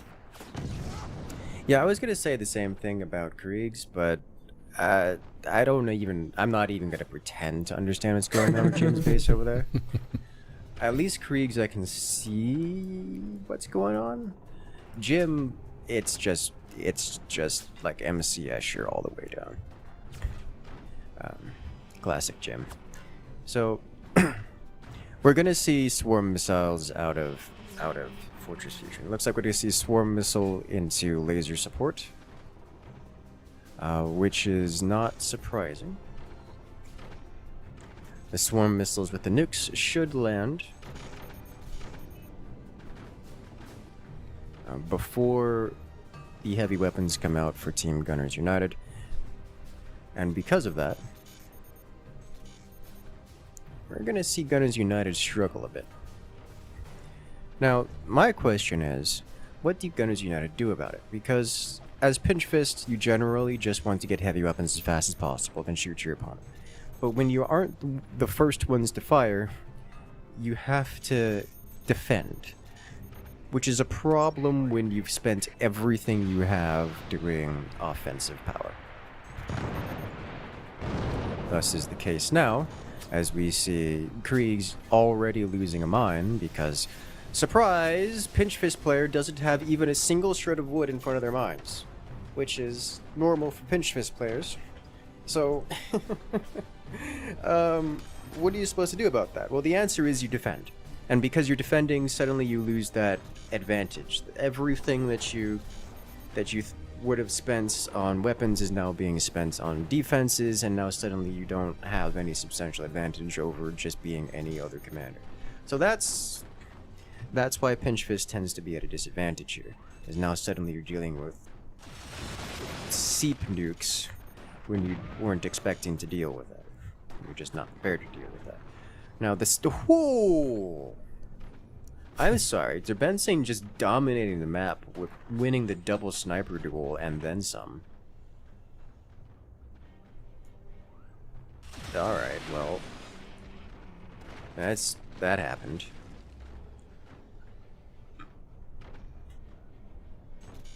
I like this. Jim expanding. I would like to see Jim invest in a plasma beam sooner than later. I understand that running energy weapons often leads you to be a support role when you're also running nukes, but I think a plasma would be incredibly effective here. Gunners United did reveal that they are playing Pinch Fist with their opener, at least if Fortress Fusion is paying attention. At least I should imagine that they know it by now, given the timings of their weapons and such. I mean, you can usually just tell from the first 10 seconds of gameplay anyway. Yes, I assume that they know. One nuke launches, second nuke should be launching. There it is. And lots of damage, but nothing critical. Krieg Soul in the upper base is prepared to fire plasma beam, fire beam plasma combo. These should be firing fire beam plasma. I think fired the fire beam just like 3 seconds too early. Yep, just like 3 seconds too early. Doesn't have the follow up. Oh, this sniper's trying so hard. Oh, doesn't make it. Oh, that's so painful. But the fire beam does finish it off. Jim places a plasma, loses a plasma. Going to have to be a bit more defensive about that. Probably just wants to throw down an energy shield. Again, an energy shield solves that problem, and you get to build the plasma for free after that. Or, you know, the cost of the small cost of an energy shield upkeep. Whatever that may be. And Plasma for the finish. Oh, yep. There it is. A beautiful combo. That is what Pinch Fist was wanting to do about 90 seconds ago. Due to the early aggression, did get delayed a bit, but honestly, Fortress Fusion didn't do nearly enough damage. Like, when you're going missile play, you need to deal a lot of damage, or mid-game play in general, whether you're going like rockets or mortars or something like that. You need to deal a lot of damage in order to make up for it, and they just didn't. So Fortress Fusion is just down an entire core now, because Gunners United was able to, well, they were able to get their weapons out, not completely uncontested. Oh, dude, why? Okay, now you're just having fun with it. Going with the tier 3 howitzer. Flaming. The incendiary tier 3 howitzer at that, because, you know, you can, I guess. Here it comes. So close. Not a bad shot. Yeah, actually, not a bad shot. However, I think he changed the portal angle, which is going to throw off his aim a little bit. I imagine he knows what he's doing. I mean, yeah, clearly. Especially given that first shot was so close. And now he's got to zero it in. Oh. Beautiful door sniping for Fortress Fusion over there. Classic co-op strats. Yeah, now Fortress Fusion is building tier 3 defenses, which they're not building nearly enough of them for the record. So that howitzer is going to be devastating. Can do it. Ready to fire again. Alright. Oh, and the plasma goes down again. You need an energy shield to stop the fire beam from killing your plasma beam. Why are you like this? There are other options besides an energy shield. He hasn't built any of them. But this howitzer should land. Oh, that's even close. That is terrifyingly close, is what that is. Okay.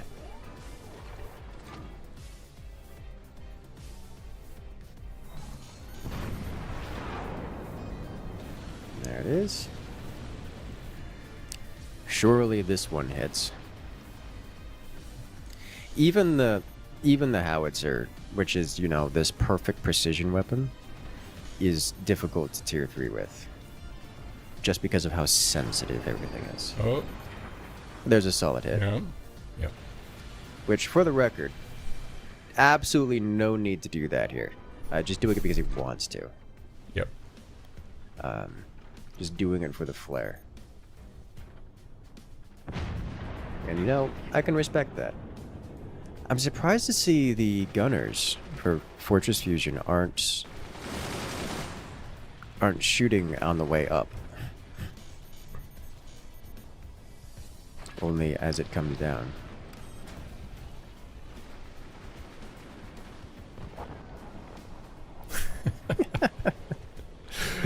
That's just fun. That's just fun. The best part is that howitzers don't have any deviation if they are fired manually. Yeah, that's perfect precision weapons. They will always hit their spot, which makes them really good for tier 3. Not that they generally need to be tier 3 because they have such a high firing arc. You could just slant them slightly and then shoot straight up. But in this position, because they're below the turbines, he does have to put them through a portal. Just to displace the cannon arc.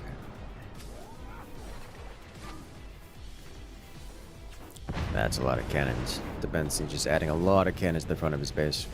Realistically, Fortress Fusion isn't in a place to add weapons of their own. So it's inevitable. Fortress Fusion is actually increasing their income and trying to defend. They are well and truly taking advantage of Gunners United mockery, I guess. Their lack of aggression. They're looking to... Oh, well... Okay. Just go for the throat, why don't you? Fortress Fusion losing nearly all of their economy in that. That's unfortunate. Oh. Gunners taking out the space-borne howitzer.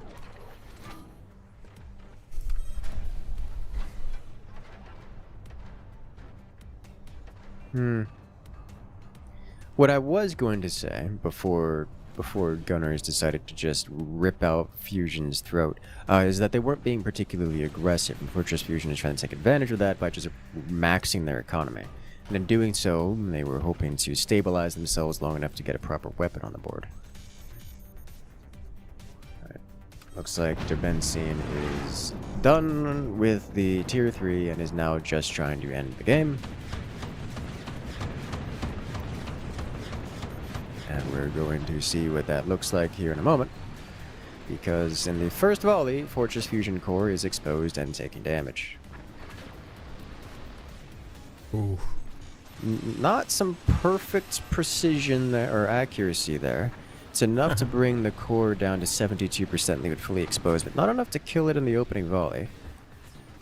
Just kind of sent their shots all over the place, but Fortress Fusion is done. They are surrendering. And that will be it. Player eliminated. Team Gunners United goes 2-0 in this best of 3. Very well done, Alessio. Very well done, Derbenzine and Kriegs, knocking out Alessio and Jim in the quarterfinals here. There we have it. Team Awesome. Fortress Fusion will move on to the semifinals.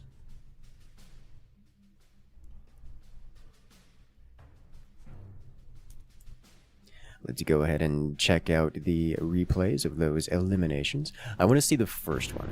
The first one they just kind of punched in the face with a beautiful combo. Yeah. Look at it. Howitzer into fire beam into plasma beam. I mean, that's what they were looking to do. It's clinical, it's perfect. Wasn't the greatest precision. They didn't quite line everything up perfectly, but it was more than enough to get the damage done. We saw the same kind of precision issues here, where the shots are hitting everywhere except the core, right up until they hit the core. It took a moment. It took them a moment, but they did eventually get it, with the cannon round coming in for the final nail in the coffin. The core. So many things flying above and below it, until the cannon goes clean through.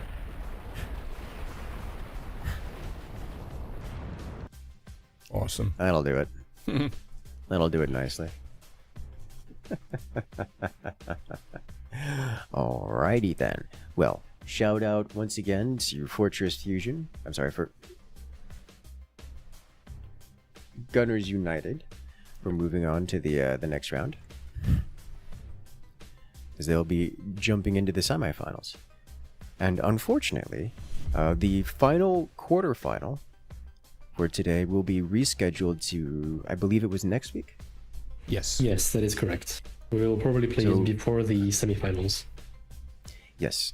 Due to scheduling issues, the competitors are unable to join us today, so they will be joining us next week during the semifinals. So next week we will have Cannon's winner and the French fries versus, along with the rest of the semifinals. Versus the French fries.